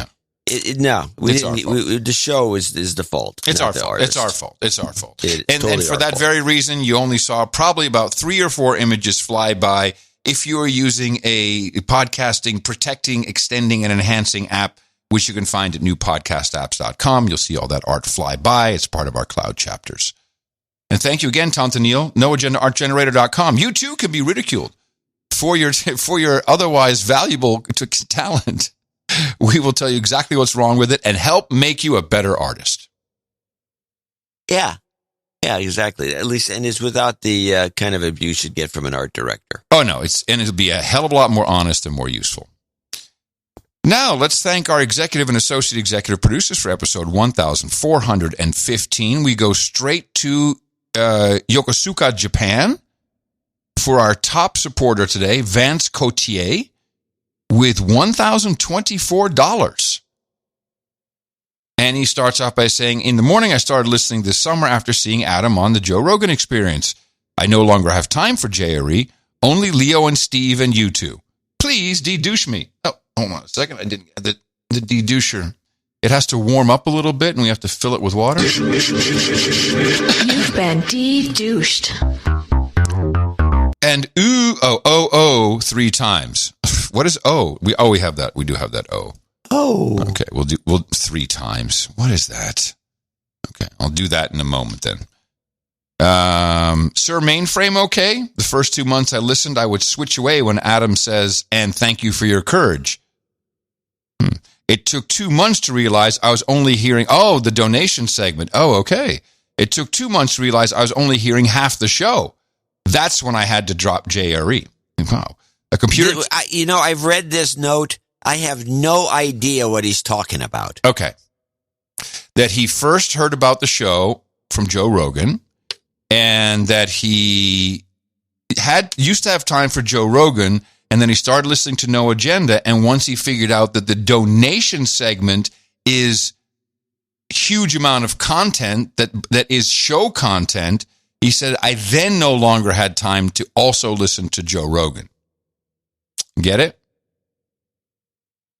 Oh, he could have been clearer. A computer tech in the Navy on the 89 ZD TV was my favorite thing in the 90s, probably where I first saw you. Oh, as a computer tech. Oh, okay. That's for you, John. Hi. Have a great day, he says. Ooh. Thank you, Vance. Oh, that's kind of cool. Before I read Ella Kopestecki's Bristol, Rhode Island donation, I want to read it's nothing to read, I'm just going to discuss a make good. We had this check that came in the last show for $246.80 from Craig Harms, also Sir CAA. And I was kind of perplexed about this note when this check came in, because I know I saw a note or something, but there was no note. He had sent in, and he thought it was hilarious. He sent in, instead of a War and Peace note, he sent in a copy of War and Peace. A hardbound edition of War and Peace. Oh, that's cute. Yeah, you could break a foot with that thing. It's like 1,600 page It's the hardcover, the bound book? Yeah, the big one. That's cool. I like it. Yeah. He says, he surmises, I know why you didn't mention it is because you don't want everyone sending you a copy of this book. And I think that's unlikely. So cute, though. We like that. But if you send me a copy of the book, it's going to the used bookstore, so don't do it. I've got my copy. I've got all I want. Anyway, onward with Ella Kopestecki in Bristol. $420. Get it? $420. Greetings, Adam and John. Thanks so much for the sanity. Question: why is that John doesn't participate in the JRE interviews? Love is lit. Well, there's one real good reason. Love is lit. Mac and cheese. We got ants. Jingle, please. Yeah. Adam is in Austin, Texas. I'm in California. I have not flown, or I don't intend to fly or do anything of that nature until this COVID thing's over. All right. And I have been invited once, but it was in 2011. Yeah, I mean, I would say the number one reason is because there's just one invitation. If you invited John, I would personally go get John and drag him here. You would be flying if you got the invitation. Yes. Okay. But again, the real reason is never been invited. Boom, there you have it. No, you have been invited in 2010 or 11, you said. Yeah, I was. It was like, yeah, it's true. But I've been long since forgotten. I got ants. No, you haven't. Not with ditties like this, you haven't. Living the mac and cheese life. Mac and cheese. Sir NBS is in Chicago. 333.69 in the morning, John and Adam. Many in my community suggest long commodity trades in 2022. While I agree a donation to No Agenda is even better. Oh, I can agree with that. By donating, you're going long No Agenda and short the clown world in one single trade. 2 birds with 1 stone. Not investment advice. No jingles, all karma. Thanks. Says NBS, our trader in Chicago, Illinois. Thank you, sir. You've got karma. By the way, Vance Cotier was the top there. He will be knighted today. So will Jeremy Hall, came in with 333.33. Howdy. I've been an avid producer ever since my good friend and end-of-show mixer, Rolando Gonzalez, hit me in the mouth. Dazed, I quickly propagated the formula and hit my brother, Tyler, in the mouth. Since then, we've been regular monthly donors to the show. Please de-douche us both. You've been de-douched. I credit this donation to my brother, Tyler. The final amount required for his knighting. So this is a knighting switcheroo. Accounting to follow. Please knight him, Sir Fists, keeper of the coin and processor of bank cards. Huh. Because he's a banker. Yeah. Tyler will be competing in his first ever MMA match this January 30th, as most bankers should. The culmination of his renewed dedication to health and well-being after turning 40 this past year. His transformation from chump to champ has been inspiring to see, and we're all very proud of him. For all NA producers in the South Houston area that might be interested in a great MMA gym, please check out Press Forward MMA Fitness at pressforwardmma.com. For the roundtable, please provide smoked flounder and cream cheese greens. For jingles, a single goat karma for the upcoming fight. Thank you, and in the morning. Yeah, let us know how that fight goes. You've got karma. William Wild is in Baltimore, Maryland. The favorite 333.33 donation. In the morning, Adam John, ever since I was hit in the mouth a year or so ago, I always look forward to hearing you make sense of this clown world twice a week. This is the meme, clown world. Clown world. No jingles, no car. Hold on a second. Hold on. Clown world. Overmodulated. Back off and do it again. A little less on the tin, back off the mic, and 3, 2, 1. Clown world. Beautiful. No jingles, no karma, just respect me. Just mark all that. That was great, John. Such a pro. Oh, yeah. Tease Barrel. Tease Barrel, what a name. Hold on. Tees Barrel. He's from the Netherlands. Oh, I didn't notice the Netherlands. Yes. Oh, so I would have pronounced it correctly. Yes. Tees Barrel. He's in Huggensbusch. Sertogensbos. Hergensbusch. Thanks you for the best podcast in the world, the excellent entertaining analysis, and the all-around great product. A great product. It's more than worthy of all the support you can get. And here's some money. After slacking donations for too long since I started years ago listening, I picked up a monthly subscription last May, and this donation brings me to knighthood. Accounting attached. I like to claim the title of Sir Tease, because that's a title and pronunciation guide all in one. Yes, humble request for a karma jingle, because I can definitely use some. Cheers. Tease Barrel in Herkenbusch. You've got karma. Hey, this next one, I'll do the long one. Renee Roig in Washington, D.C. Hello, Washington. Come in, Washington. Washington, come in. 333. Could you please de-douche my husband on his birthday, January 9th?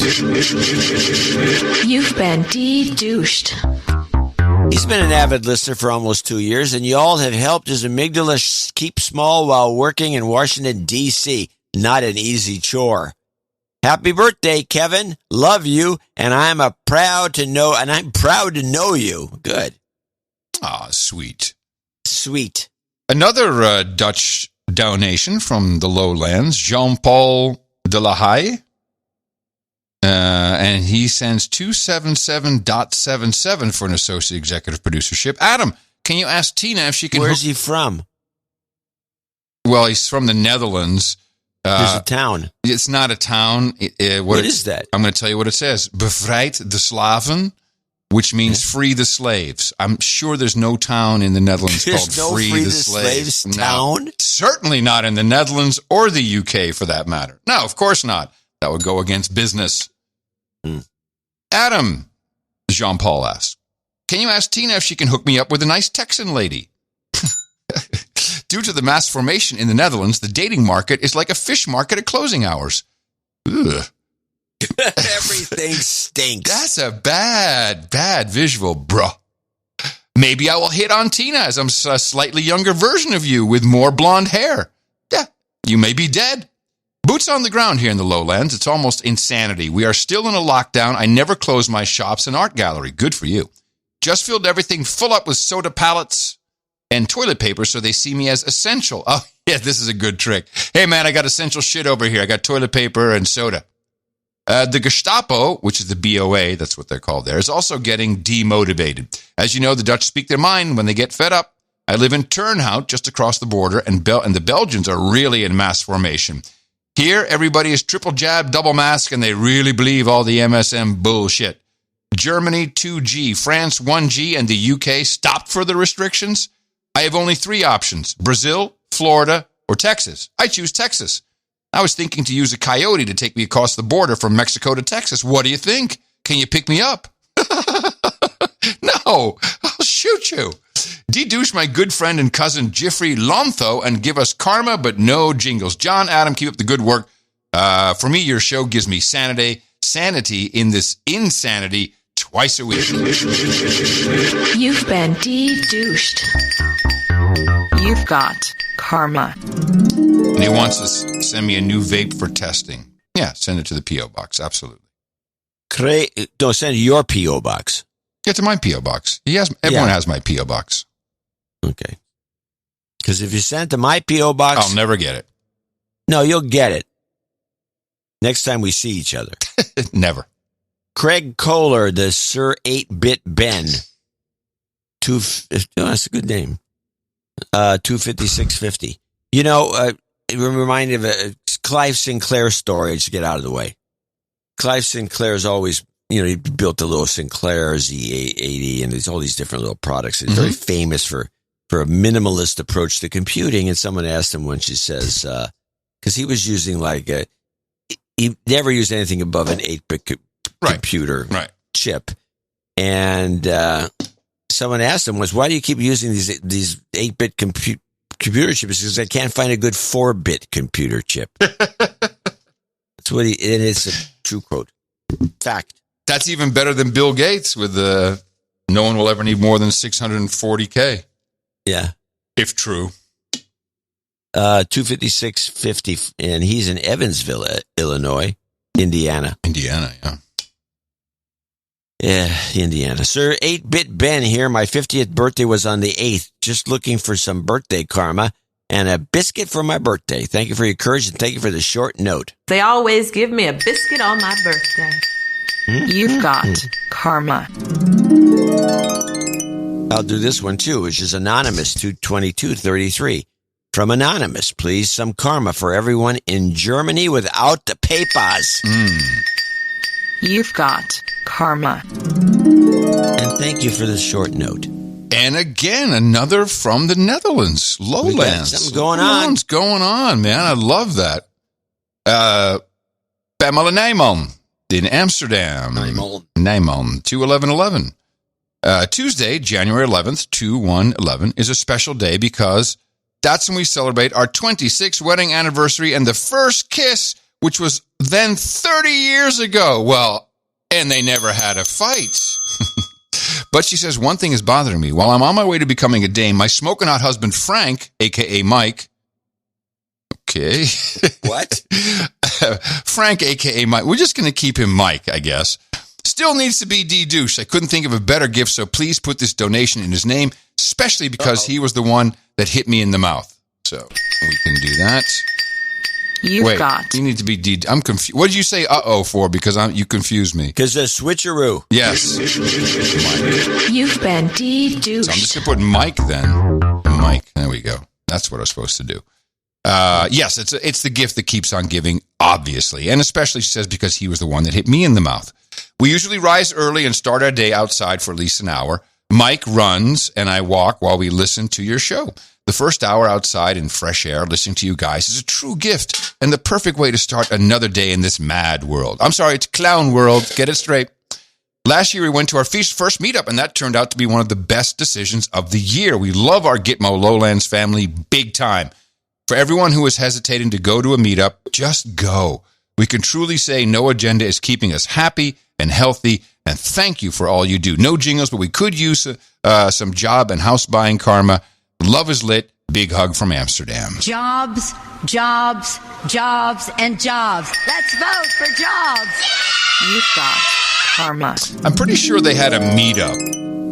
I think that's what happened. I think there was a big meetup in the Lowlands. Yeah. That makes sense. There was a meetup, I remember. Great, guys. Thank you. David Shaney, 21098. And he writes, Adam has been on fire lately, but I want to give some love for John C. Dvorak. Love the newsletter. Please give me some 999 jingle and some karma. We haven't heard that for a while. Starting my 33.33 monthly donation. Thank you. Love is lit. Fist bump. Okay.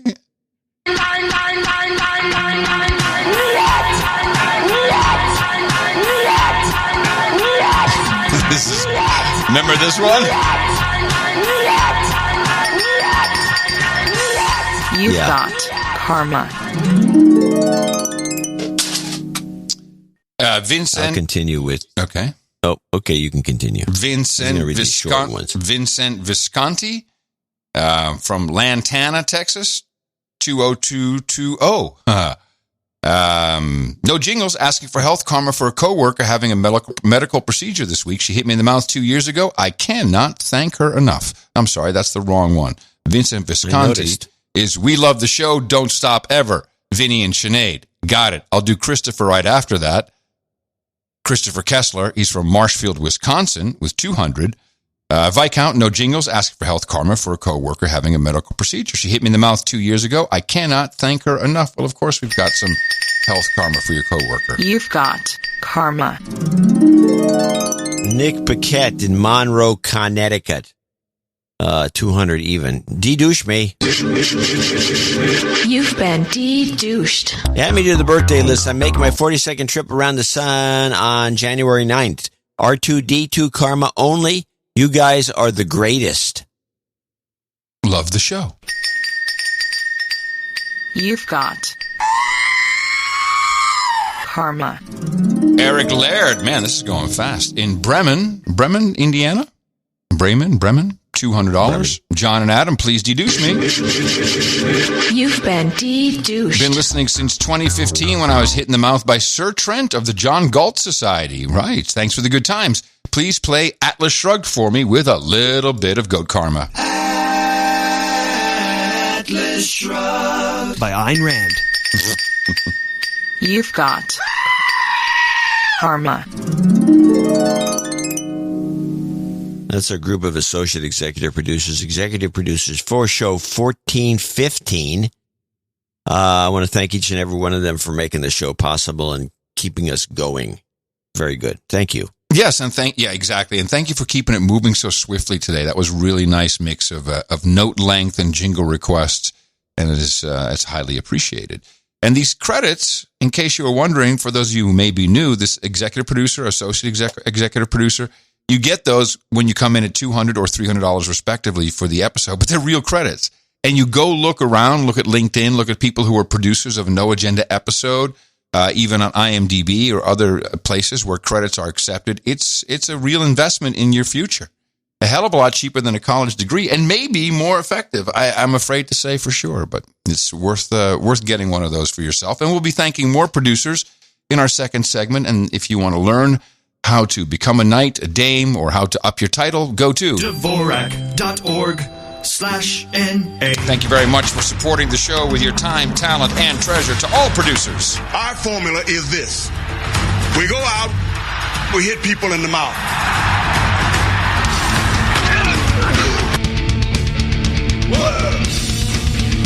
Order. Shut up, slave. Shut up, slave.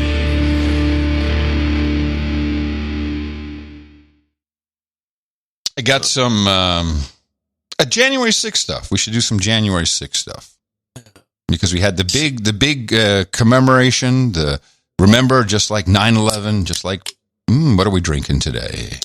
Club soda again. Mm-hmm. Yeah. Okay. That's good. Yeah. Do you have anything on January 6th? Yeah, I have a couple of things here. If you have, I think I have some January 6th stuff. Okay. A lot of talk about January 6th. Everyone's trying to. Well, let's listen to Kamala Harris. Oh. Right, started off. Okay. She puts it in context. Fellow Americans, good morning. Good morning. Certain dates, how exciting. In the morning is what we would typically say, Vice President. Fellow Americans, good morning. Good morning. Certain dates echo throughout history. September 3rd. Including dates that instantly remind all who have lived through them where they were and what they were doing when our democracy came under assault. Dates that occupy not only a place on our calendars, but a place in our collective memory. December 7th, 1941. September 11th, 2001.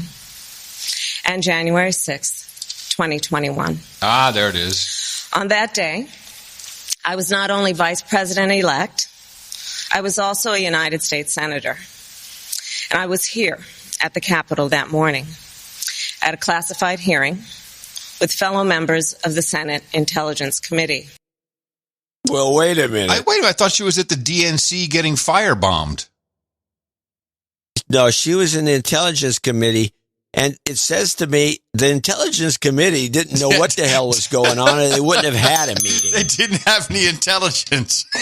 What kind of intelligence is this? Well, let's recognize what the vice president is doing here is the equivalent of casting a spell. She's using neurolinguistic programming and using imagery and reminding you to remind yourself where you were on those horrific dates, to which you then think, where was I on January 6th? And it's trying to build a narrative inside the population. Where were you on January 6th? I think, wasn't I doing this damn show? You don't even remember. The point is there's two dates I can kind of remember that bit working on me. One was on 9/11. I was in bed and Mimi woke me up and said, hey, look what's going on. Mm-hmm. And the other one was when Kennedy got assassinated. And she never mentions that. I guess that's not part of it because, CIA did it so they can't put that into the narrative. She should have. Because she's reading from a CIA script. Yeah, she could have put a couple more in there. In fact, the script may have been written during that intelligence briefing. And right. And I remember that, but I don't remember, 1/6. And I wasn't alive during Pearl Harbor. I mean, give me a break.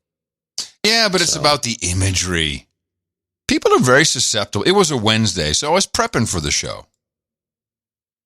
And it was, and of course, she could have mentioned a lot about things. But well, I remember. I do remember something because I was watching C-SPAN to see what was going on. And there was just a bunch of people milling around. There was no action at all. It was like very lame.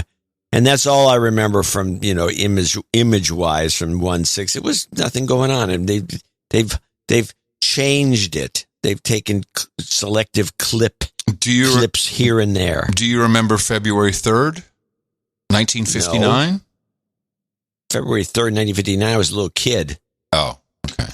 That's the day the music died, bro. February 3rd is when the music died? Yeah, that's when Buddy Holly... What am I listening to then? Buddy Holly plane crash. That was the day the music died. These are the dates we remember. Well, so I guess it didn't work on you then. What was the date you named again? 1953? 59. 59. You were alive in 59. Yeah. Here's Buddy Holly. Richie Valens was just as important.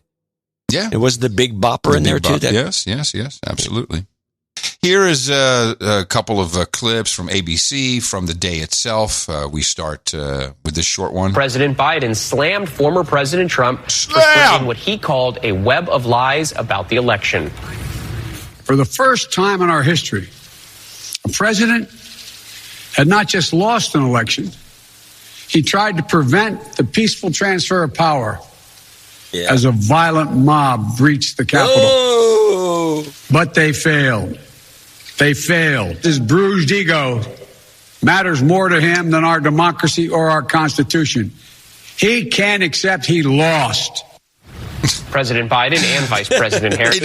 Okay, so here's how that went in the meeting, because, of course, President Biden didn't write any of this. Oh, this is what really irks him. Let's put it in there that he lost, that he's a loser. That'll really get him crazy. Come on, man. Am I right? Is that what they're doing or not? Why else would this come out like this? But they failed. Well, yes, because we identified some time ago that Trump likes to use the word loser. Mm-hmm, exactly. When he targets people so they can throw it back at him, but they couldn't quite bring themselves to write the loser. No, they couldn't do that part. No, they failed. I bet you they wanted to, but they know they couldn't. Bruised ego matters more to him than our democracy or our Constitution. He can't accept he lost. President Biden and Vice President Harris travel to Georgia next week to speak about voting rights. Oh yeah, no, let's crank that crap up. This was my favorite clip from ABC. Child abuse. ABC, remember, it's the Disney Corporation, so these guys know about that stuff. Next, a little girl lifting spirits on a dark day. Our crews covering the January 6th anniversary on Capitol Hill met Chloe Chen. The 5-year-old spent the day handing out candy bars to Capitol police officers. Chloe says she wanted to thank the officers for saving democracy. We're getting candy bars. It's a thank you because they saved our democracy. So we really appreciate that for making a sacrifice so big that we want to give out candy bars. Chloe used her own allowance money to buy the candy. I think she needs a raise. Her little voice, so cute. Well, next. Sickening. Get that clip of the day. Sickening. These people are sick. It's sickening. Clip of the day. Okay, let's see if we can add that. It's the sickening clip of the day. Really, I mean, and to have this kid, study those lines. Thank you for saving democracy. Thank you for your sacrifice. Yeah, little kids don't say that. No, they don't. Nancy Pelosi was on the nightly news, and she had her own spin to everything, which, as you know, was very traumatic. I mean, she's protected, as she says, but it was very traumatic for just regular workers. There were people in this Capitol that day who were viewing you as an enemy, to be captured, to be humiliated. One of them said, was looking for you to shoot her in her frigging brain. Yeah. Where's that clip? I need the clip of someone saying that. I don't believe it exists. And then she repeats it. And she goes, yeah. Said, was looking for you to shoot her in her frigging brain. Yeah. They desecrated your office. They left your staffers, fearing for their lives. Yeah. Have you found a way to put that in perspective, to reconcile it a year later? Because of all the trauma. Well, I've been one of their targets for a long time. I have security to protect me. My concern was really for the other members and for the staff. They can destroy things in the speaker's office. That's wrong, but, that can be repaired. But the trauma that they foisted on the idealistic people who come to the Capitol to work, the institutional staffers, have nothing to do with Democrats and Republicans, only the Congress, those who had to clean up behind these people with their defecation of words and poo on the floor of the Capitol while they were recalled names. Very vocal in the past about. Hold on, I love this. She says their defecation of words and then poo on the floor. Clean up behind these people with their defecation of words and poo on the floor of the Capitol while they were recalled names that are totally unacceptable. Someone took a dump on the Capitol floor? This is news to me. This is breaking she must be news. Thinking of her neighborhood in San Francisco. This is breaking news. And now, back to real news. Someone pooed in the Capitol. Film at 11. There's got to be video of someone pooping. This is news to me. Never heard. This is new. A year later, we find out about somebody taking a dump in the Capitol. I don't think so. That would have been headline. Yeah. QAnon poops in Capitol. Film at 11. You've been very vocal in the past about praying for your adversaries. I always do, including as recently as this morning. I always pray for them that they will open their hearts to God's blessings to do what is right. But what? Wait a minute. Who is she praying for here? Which I don't believe. Let's see. Her enemies. Her enemies? You've been very vocal in the past about praying for your adversaries. I always do, including as recently as this morning. I always pray for them that they will open their hearts to God's blessings to do what is right. But I don't think that's how prayer works. I think you pray for someone. You don't pray for God to open their heart. Say, God, go fix it. Yeah, you can do that. Yeah, shortcut that. Evangelical. I don't know of any Catholics who do this. It's possible. I say to the Republicans, take back your party. This is not who you are. You're the grand old party. Hold on. Stop. We've got to remember that all the Democrats gathering around for this January 6th celebration and giving a standing ovation to the special guest, Dick Cheney. This is not who we are. And that's what she says. You guys get back to Dick Cheney. That's Dick right. Cheney's the kind of guy you want as your leader. You want to get back to that way. You want to get back to that Dick Cheney. Oh. The man with his heart in a box. This is not who you are. You're the grand old party. It's done so much for America, had great leadership for our country. This is a sad thing for the country that the Republican Party would have melted down to a cult. To a cult. Yeah, she got to hurry up because she'll be out. This is it, right? She's not going to run for re-election. No, she should not. They have some other Democrat hack who'll take her spot. She's in a completely protected district in San Francisco that just going to vote whatever Democrat is running. Well, then those Democrats in that particular district in San Francisco deserve all that's coming to them. Well, is she in not your district? No, she's in San Francisco. I'm in the East Bay. Who's your? Barbara Lee speaks for me. The communist. You're the communist. Whoa, so we don't fool around. You got Barbara Lee out there. Oh my! How do you let her get reelected? Well, it's mostly the campus, University of California voters. They all vote for a Democrat, whoever it is, and whoever gets that job as the Democrat rep in this district, they just get reelected over and over and over again to infinity until they drop dead in office. Before Barbara Lee, it was Ron Dellums, and he was in for 50 years. They just love their one party rule kind of thing. They just wished it was more of a socialistic country. Do you think that anyone will have any different thoughts about their representatives from California after this? This round of this last year, the second year of COVID and probably lockdowns, about 5 districts in the entire state might switch. Mm-hmm. That's about it. The elections are also rigged. I mean, that's why they're rigged. There's just no doubt about it. Well, that's why certain people keep getting reelected when there's no reason. Care to qualify how it's rigged? How do they do it? Fake absentee ballots, I think, has something to do with it. But the main thing is just illegal immigrants voting over and over and over here and there, and they just come in with no ID, and they get not everywhere, because I know around here they check your ID, but maybe they just check my ID. I don't know. Did you hear about Cuomo amidst all of the January 6th? They slipped a little The court made some decisions about his future? Yeah, I didn't think so. I don't. All I know is that they dropped charges. That's all. All charges. A criminal charge was dropped today against former New York Governor Andrew Cuomo. Cuomo appeared in court on camera nearly 5 months after he resigned amid multiple sexual misconduct allegations, including a claim by former aide Brittany Camiso, who said Cuomo reached up her blouse and groped her, which he denies. Prosecutors say they found the aide credible but couldn't prove her allegations in court. Believe all women. Hold on. So Cuomo gets accused. They found believe all women, found her credible, but they couldn't find any evidence. So how does that work with Ghislaine Maxwell then? She is that the same type of legal system we're in there? It's you have the prosecutor really has the main say. Yes. If the prosecutor decides that, I don't know, he said, she said.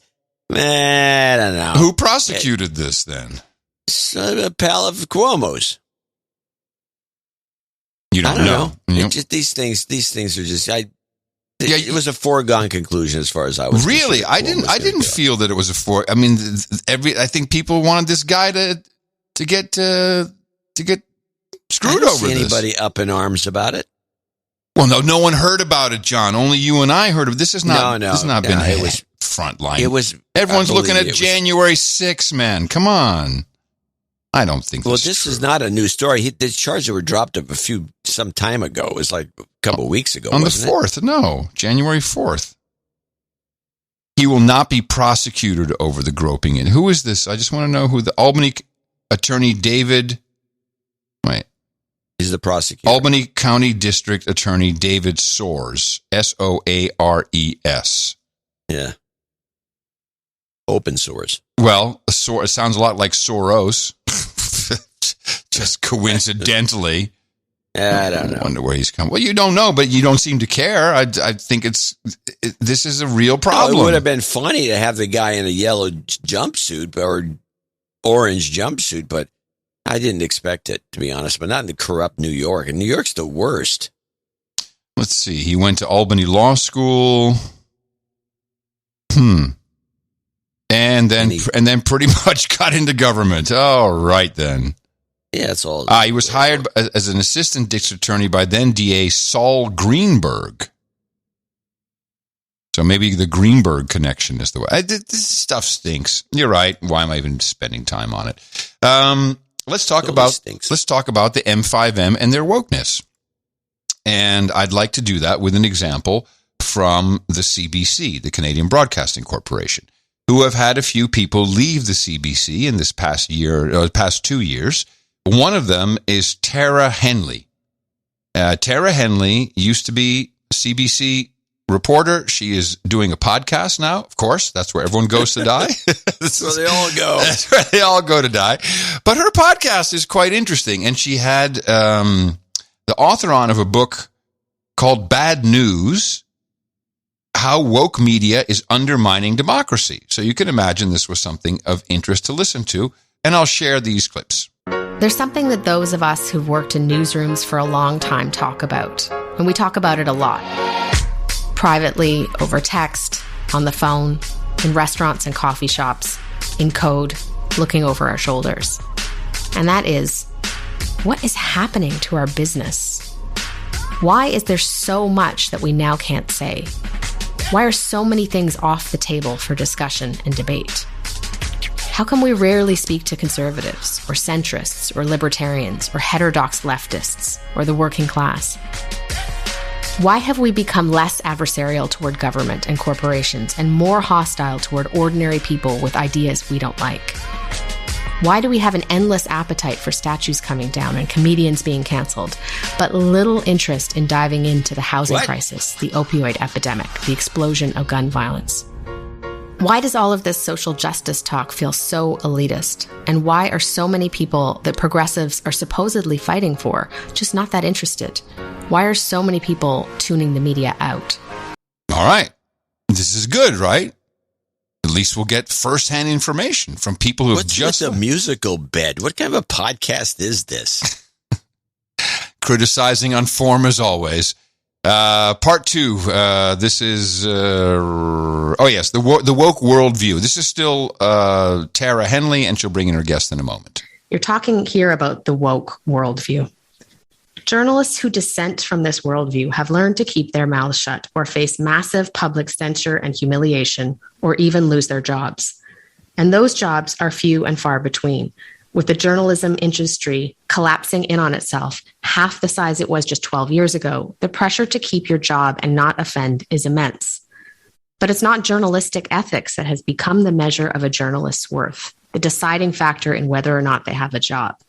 It's absolute obeisance to the woke worldview. And it's not just their fellow journalists who are pushing this view, it's their publishers, who have recognized a rapacious market for wokeness among the affluent liberal audiences they court. Sound right? Sounds right. The publishers. Well, this is interesting that it's going squarely on the publishers. Yeah, I would say the publishers are part of the problem. Also, the editors that push the woke stuff. And that's the editor who called, I guess it was someone who called Jake Tapper, as you mentioned earlier in the show. Yeah. So the editors and the publishers. The publishers tell the editors what to do, and there you have it. And now we get to her guest, and this is Batya, with an unpronounceable last name, author of Bad News, How Woke Media is Undermining Democracy, the true undermining of democracy, what the Democrats are always talking about. This is the origins of woke.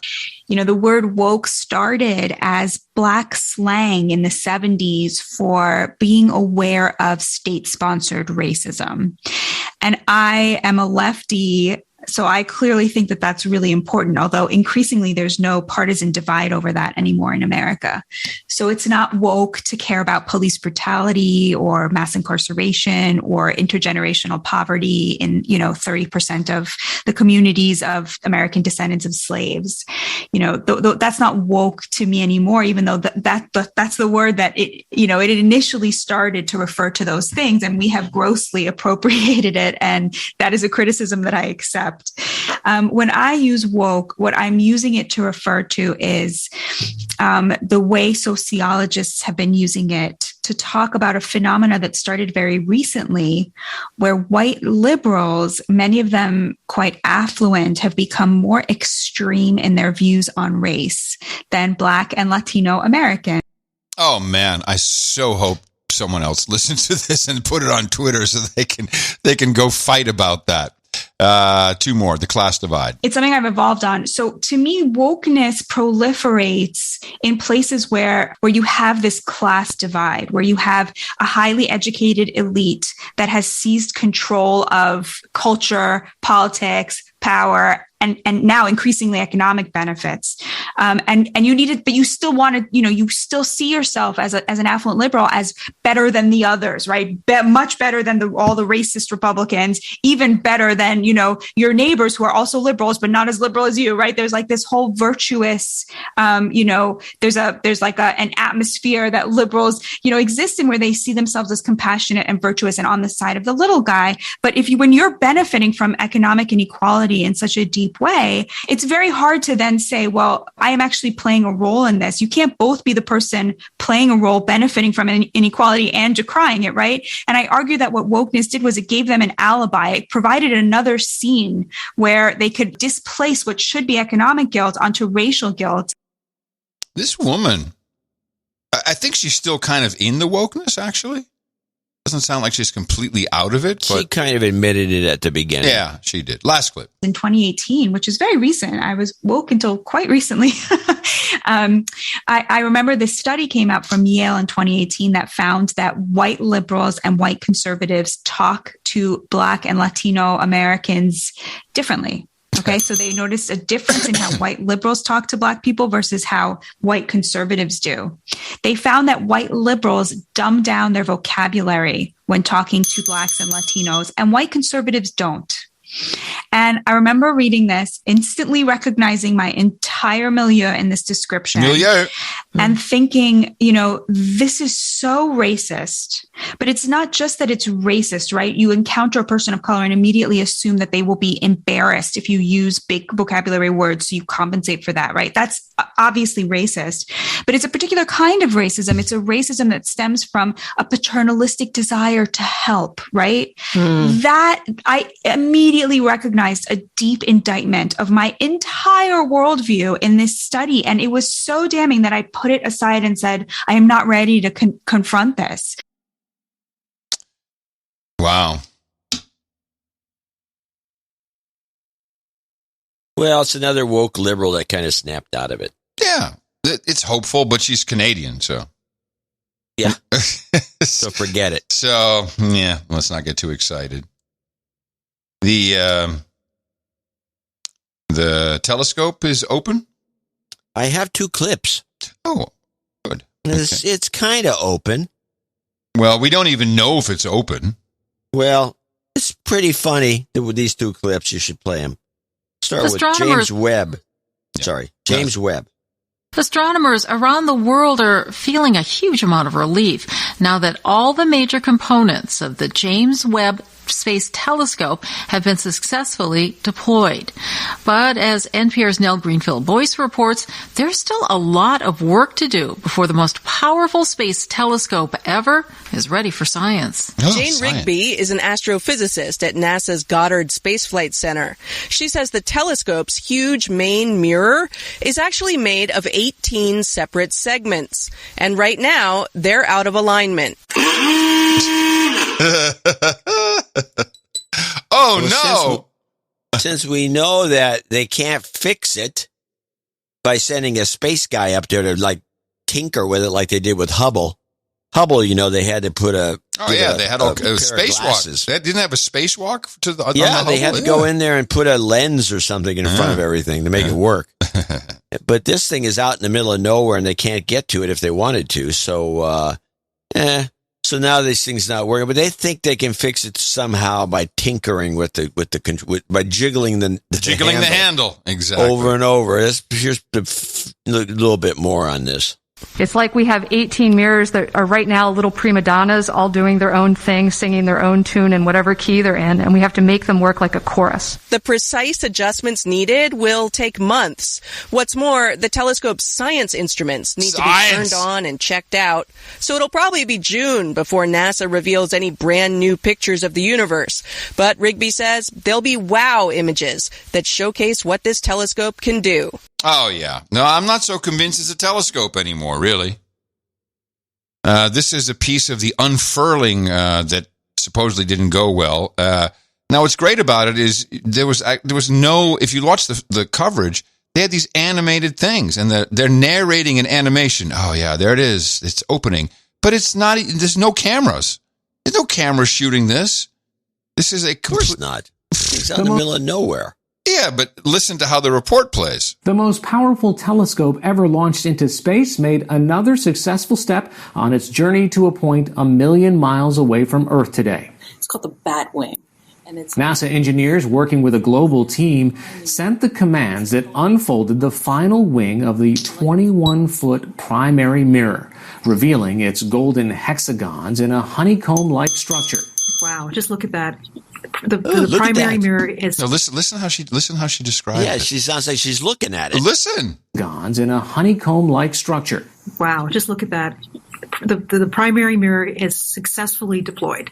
NASA scientists narrated the deployment process using a live animated visualization. There are no monitoring cameras on board the James Webb Space Telescope. Live animated. Oh, yes. Okay. It narrated the live animated. What, someone hit the play button to make it live and animated? This thing is clearly a laser. What bull crap. Live animated is an oxymoron of the highest order. This is the GoldenEye laser. It's too far away.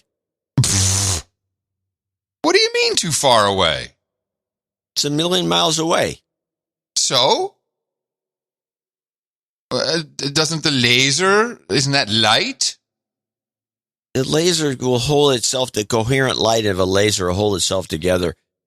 Maybe it won't even hold itself together when they shoot one at the moon. I mean, it falls apart. It's a big, giant spot. What do you mean?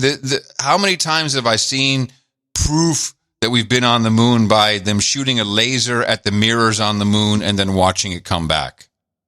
Yeah. So how many miles is that? About 250,000 miles. It's like 1/4 the distance. So crank up the power 4 times. Come on. Okay. That doesn't seem like it's so. You don't know what you're talking about and more than I do. I can just say this. There's no way a laser is going to be accurate or even worthwhile. Besides that, it's no. It's not a golden eye. Okay. But it's cute. If you listen to how they describe it, I think, the octagon, all that stuff, it's very GoldenEye-ish. Okay. I've got couple clips to get out of here. Well, we have a whole segment left, so if you want to get out of here, that's fine, but why don't we do this? Consult the book of knowledge. Not that one. What I meant this one. I'm going to show my support by donating to No Agenda. Different. Imagine all the people who could do that. Oh yeah, that'd be fab. No agenda in the morning. Well, we do have a few people to thank for show 1415. 16. Chris Leland's the first guy on the list at $162.20 from Mount Pleasant, South Carolina, which is a very pleasant place. Sir Kunkelberry in Brookhaven, Georgia, $141.50. Sir Deeds of the Fox Valley, 111.11. And he sent a very long note in for some reason. He does want a de-douching. You've been de-douched. And he has 1 million requests or something. Well, he should know better that under, in the second donation, we don't do jingles and long note reads typically. I'm not quite sure why he wanted to do that, because he is a knight, so he knows how it works. Yeah, Sir Deeds. We appreciate it, Sir I don't know. Deeds. I don't get it either. Christy Edwards, and she's in Niceville, Florida. What would name a town Niceville? 110.68. That's not where I'm moving. Eric Levenberg, $100. Erica Callahan in Sewickley, Pennsylvania, $100. Matthew Smith, North Royalton, Ohio, $99.99. Bobby, yeah, you're right. He's a knight. So he's been listening to the show for a long time. I don't get it. Bobby Brindle. Well, sometimes you read when somebody's becoming a knight, you'll read that note. That's different. Bobby Brindlehorse in Mount Laurel, New Jersey, $99.99. A lot of 99.99s and a request earlier. Roland Boulder, $99.99. And, whoa. Sir Kevin McLaughlin, the Duke of Luna and the lover of American boobs, is once again on his way to, he's already the Duke of Luna, 8008 boob donation, along with Kevin Rutledge in the Woodlands, Texas, 8008. Sir Wags, Knight of the Martin State Class Delta Airspace in Maryland, 8006, lopsided boobs. Sir Silverin in Silver Springs, Maryland, 7777. James Gitchell, parts unknown, 7777. Jennifer Gramer in Alpharetta, Georgia, 75. Sir Kevin McLaughlin, the Duke of Luna and lover of America and boobs, is back with 6.08. The lopsided boob donation. So we had 2 lopsided boob donations today. I'm so happy you're so excited about this. Oh, I think it's the best. Soaps. 6006, small boobs. Tommy Ramirez in St. Cloud, Florida, 5510. Mike Sisk, 5050.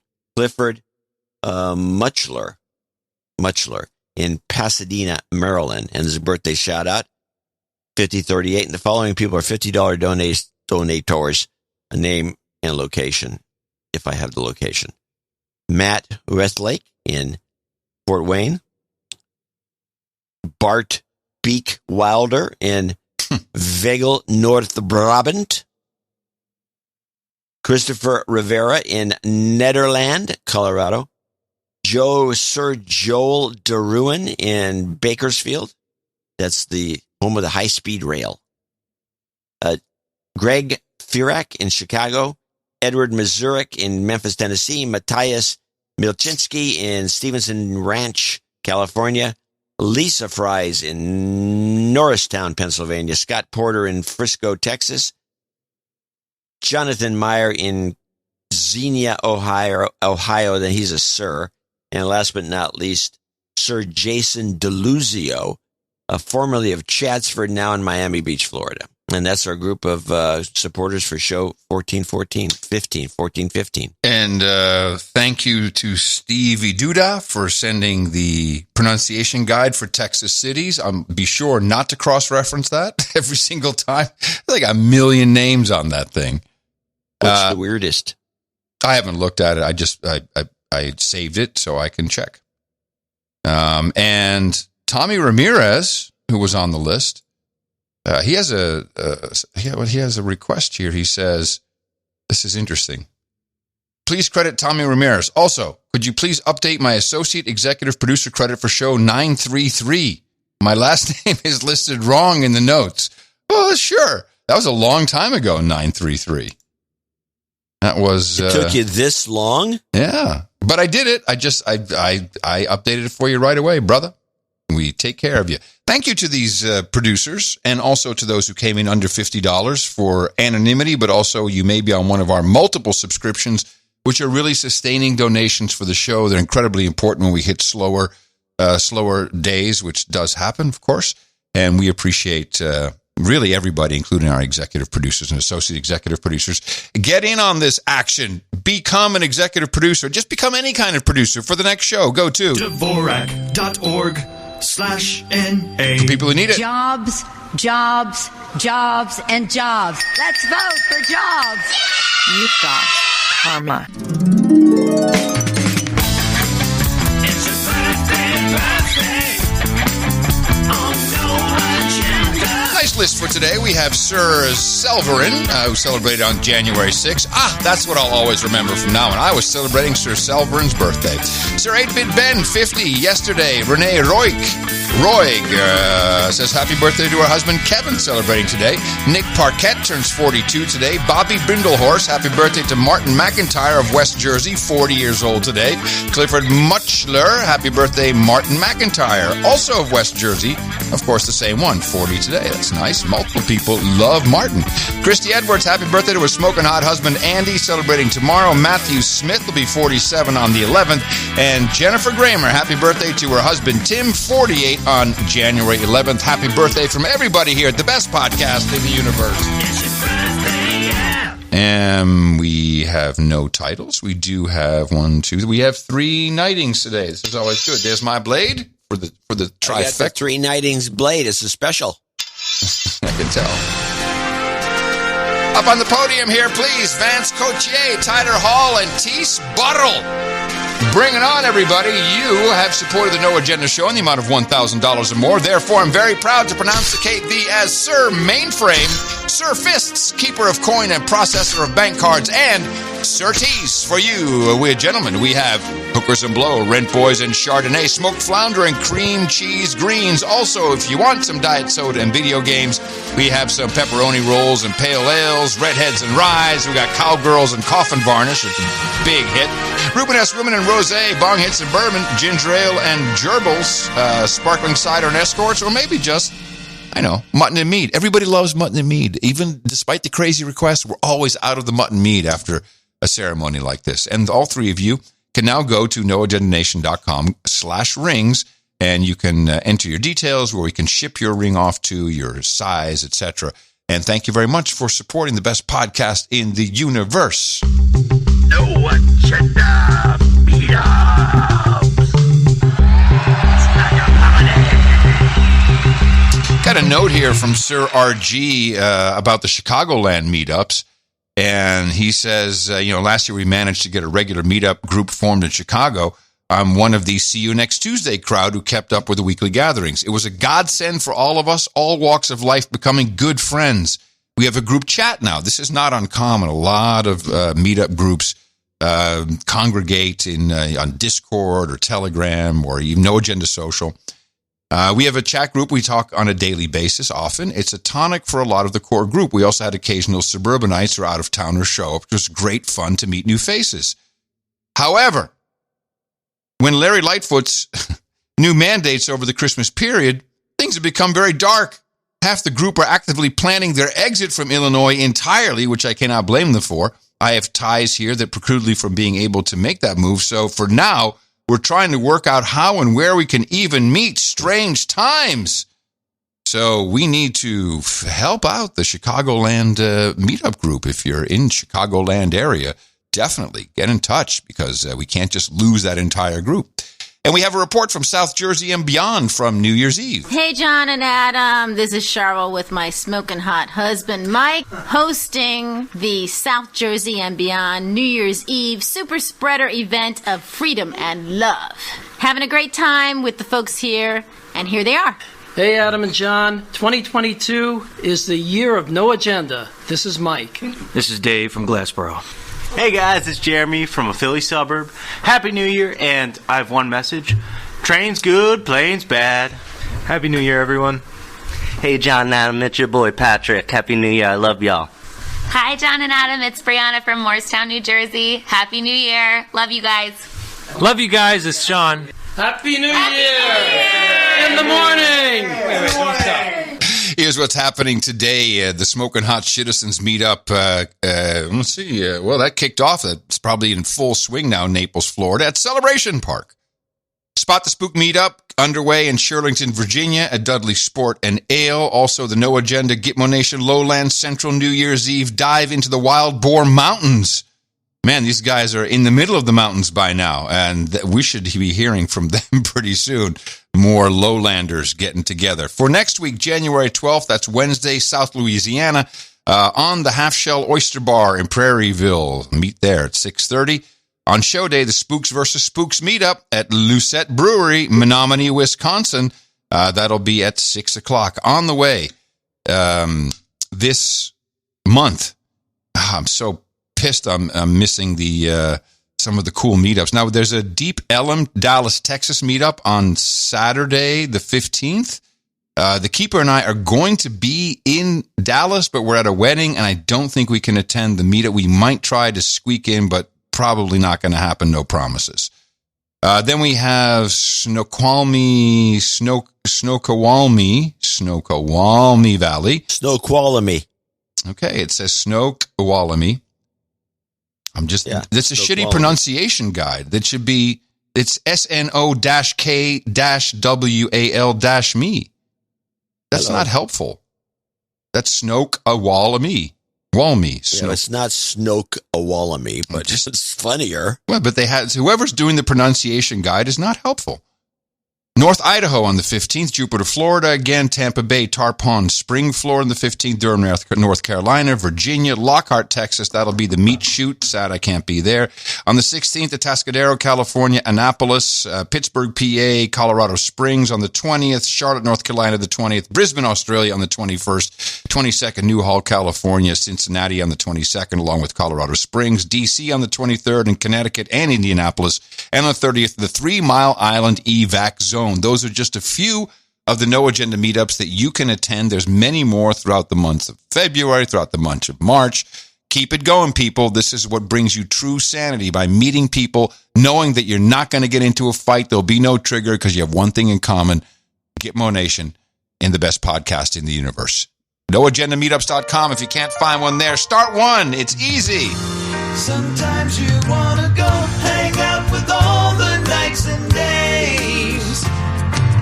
You want to be where you won't be triggered or held to blame. You want to be where everybody feels the same. It's like a party. All right, party man. You got any ISOs? I got plenty of ISOs. Okay, let's hear them. All right, let's start with ISO Kamala. Fellow Americans, good morning. Okay. I just Thought it was so low energy. It might be good. No good. Low energy, good? Yeah, you're right. Not alone. Not alone. Nice to know we're not alone. Nice to know we're not alone. I'm liking that one, yeah. It's cute. Then we've got illegal. Illegal? This needs to be made illegal. Yeah, also good. Yeah, I like that one too. End the show. Yeah. And then, of course, there's this one. But this is kind of got a negative implication, but it's a good clip. There's sludge. That is industrial sludge, brother. And that's me. That's me. What? That's me. Really? Yeah, where'd you get this from? Huh. Where did you get it from? I get these things here and there. You don't even recognize me? Well, play it again and maybe see if I can hear it. That is industrial sludge, brother. Huh. Yeah, I guess it is you. How about this one? Thank you all for your courage. Ugh. I personally, let me see. I think this one may be my favorite. Nice to know we're not alone. It's pathetic. Kind of like that.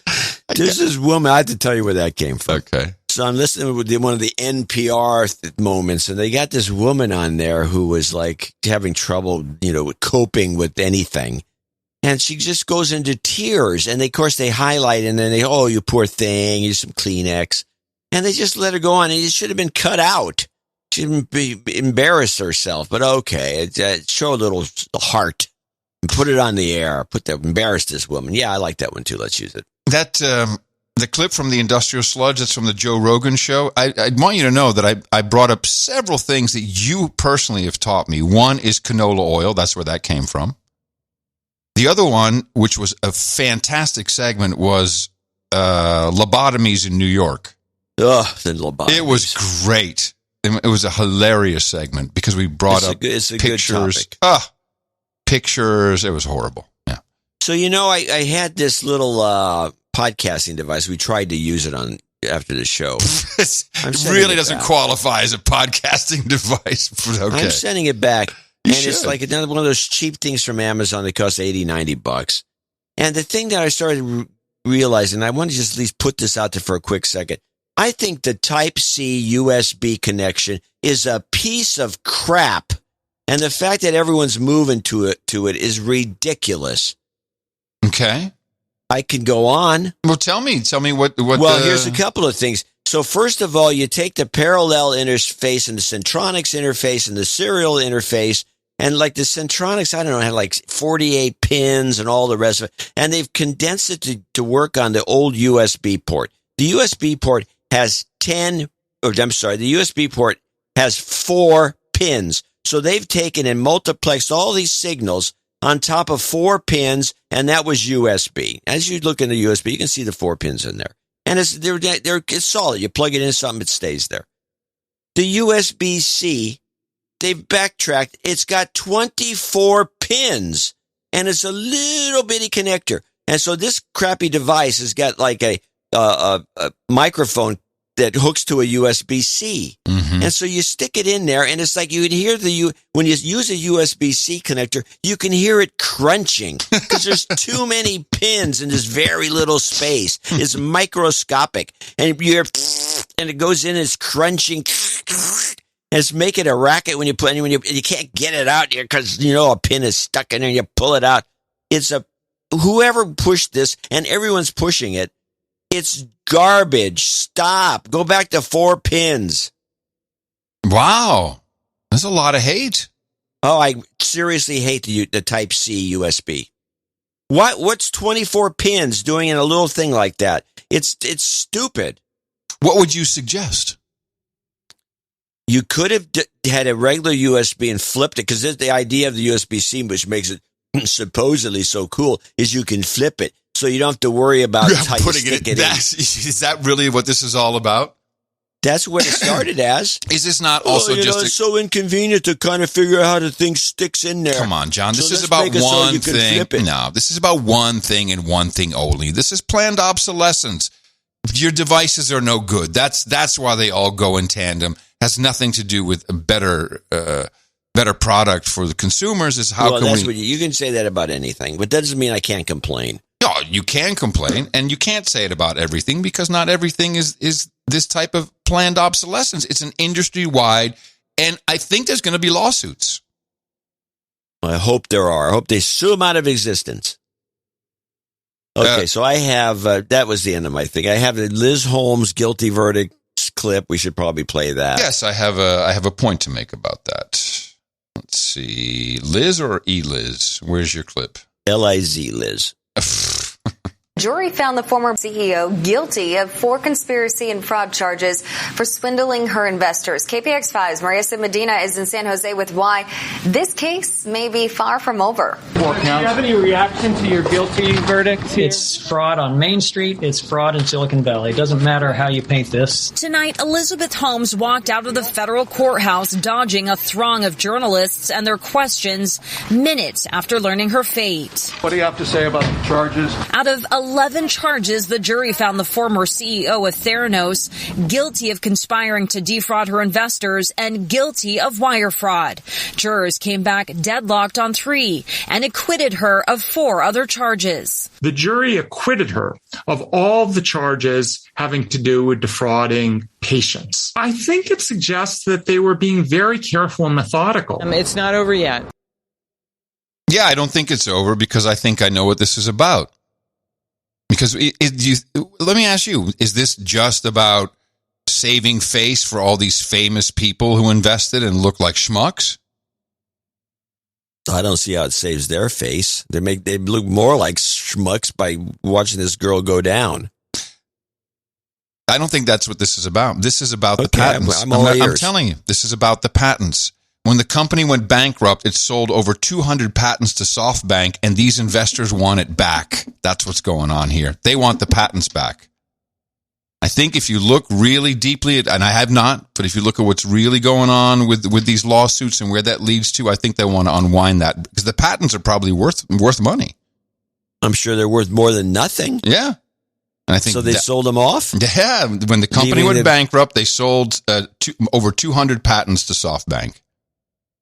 Well, SoftBank did a nice smooth move. And SoftBank is now suing other companies for infringement because, of course, not everything was bogus about Liz Holmes. Yeah. No, there would be some, well, she's not doing the patenting. She's not inventing anything, but I'm sure people were inventing stuff. The company owned the patents. For a decade? The company owned the patents. That's why it's important. That's an interesting theory. I like it. No. So, and if I was one of the investors, the original investors, and those patents were like swept out to sea, which is essentially what happened. Yes, shipped to the Japanese. No, I don't think so.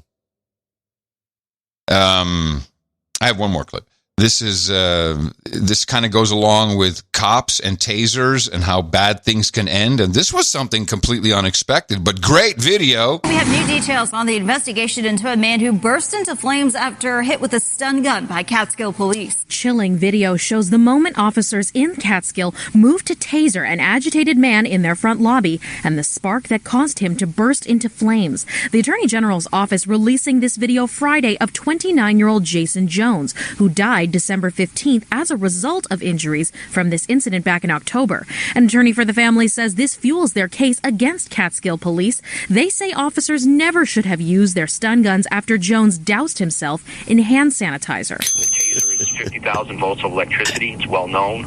Police are trained not to use it in that circumstance. And Jason predictably ignited as a result of that. However, former police officer and professional training instructor John Cooney says this is an unusual case, not usually covered in the textbooks. As a rule, we're talking about gasoline, we're talking about natural gas environments, we're talking about environments that are fairly common. I think it's fair to say in most taser trainings, we don't talk about sanitizer as being that obvious flammable liquid. You've got to see this video. It's horrific.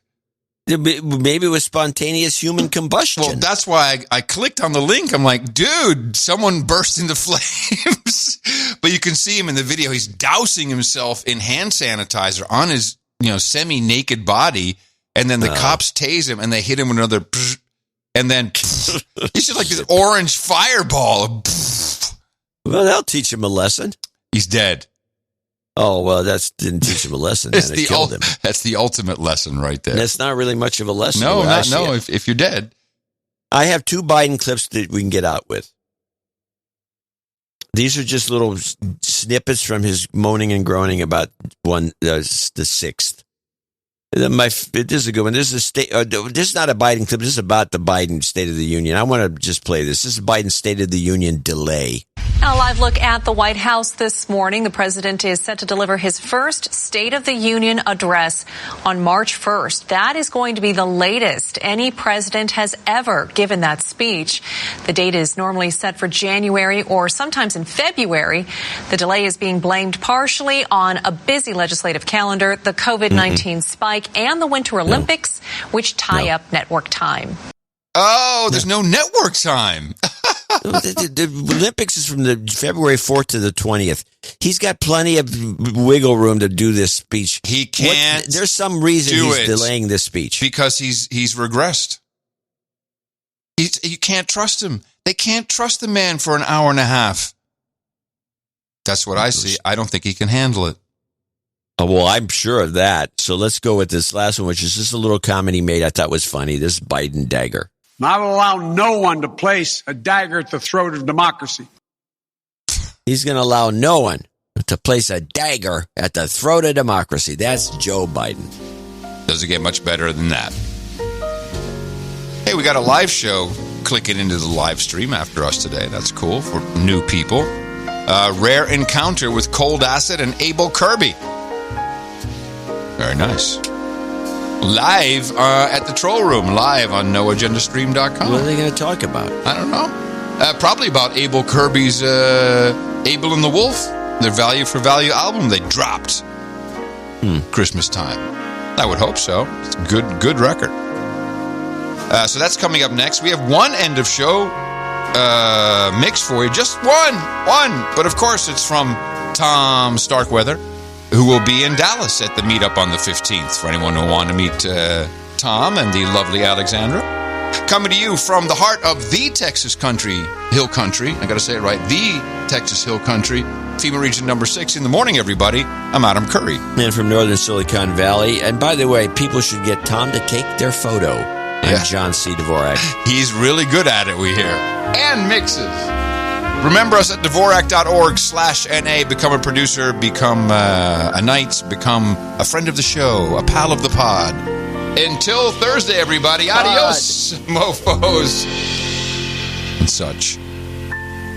This is really not 2020. This is 2022. All right, let's talk about hospitalizations here in the city. They are reaching numbers we haven't seen since the height of the pandemic. When it comes to COVID-19 hospitalization numbers in New York City, health officials say half of those admitted are for COVID-19. The other half are coming to the hospital for other reasons, but testing positive once they get there. It's time to get back to work. About 75 to 80% of all hospital beds across New York City are occupied right now, and that number we do expect to increase. I was double vaxxed, boosted. I got it. Thank goodness I was asymptomatic. My husband and son also vaxxed and boosted. They got it as a flu. It seems like a lot of people are getting it right now. This is not 2020. This is 2022. It's not too late to get your flu and COVID vaccines. The message remains, get boosted and mask up. Most vaccination sites in New York City, including all city sites, will expand boosters for kids 12 and up. Such an important reminder about the power of getting vaccinated. With no exemptions other than a medical exemption and no test out options. We've already seen what's been happening in our healthcare environments. Staff is getting sick. They're leaving. We need them to get well. They work with our most vulnerable New Yorkers. The vast majority of children who are hospitalized are unvaccinated. They must get their booster shots so that they can fellow protect themselves. And I know I hear what people say. Well, I have my vaccination, my booster shot, and I still got COVID. Yes, but for the most part, you're home. You're not in a hospital on a ventilator. We think with our modeling that the peak will happen next week. We've also seen some leveling the past couple of days. We're going to make sure that we use those dollars. We're sending nothing back to Washington, D.C. We're looking at the balance of people who are in the hospital for COVID versus non-COVID reasons. And the number of people in the hospital for COVID is still high. In fact, more than double what it had been just before the holidays. This is really not 2020. This is 2022. This is not 2020. This is 2022. But there's only 3 words I can tell you. We got this, New York. We got this.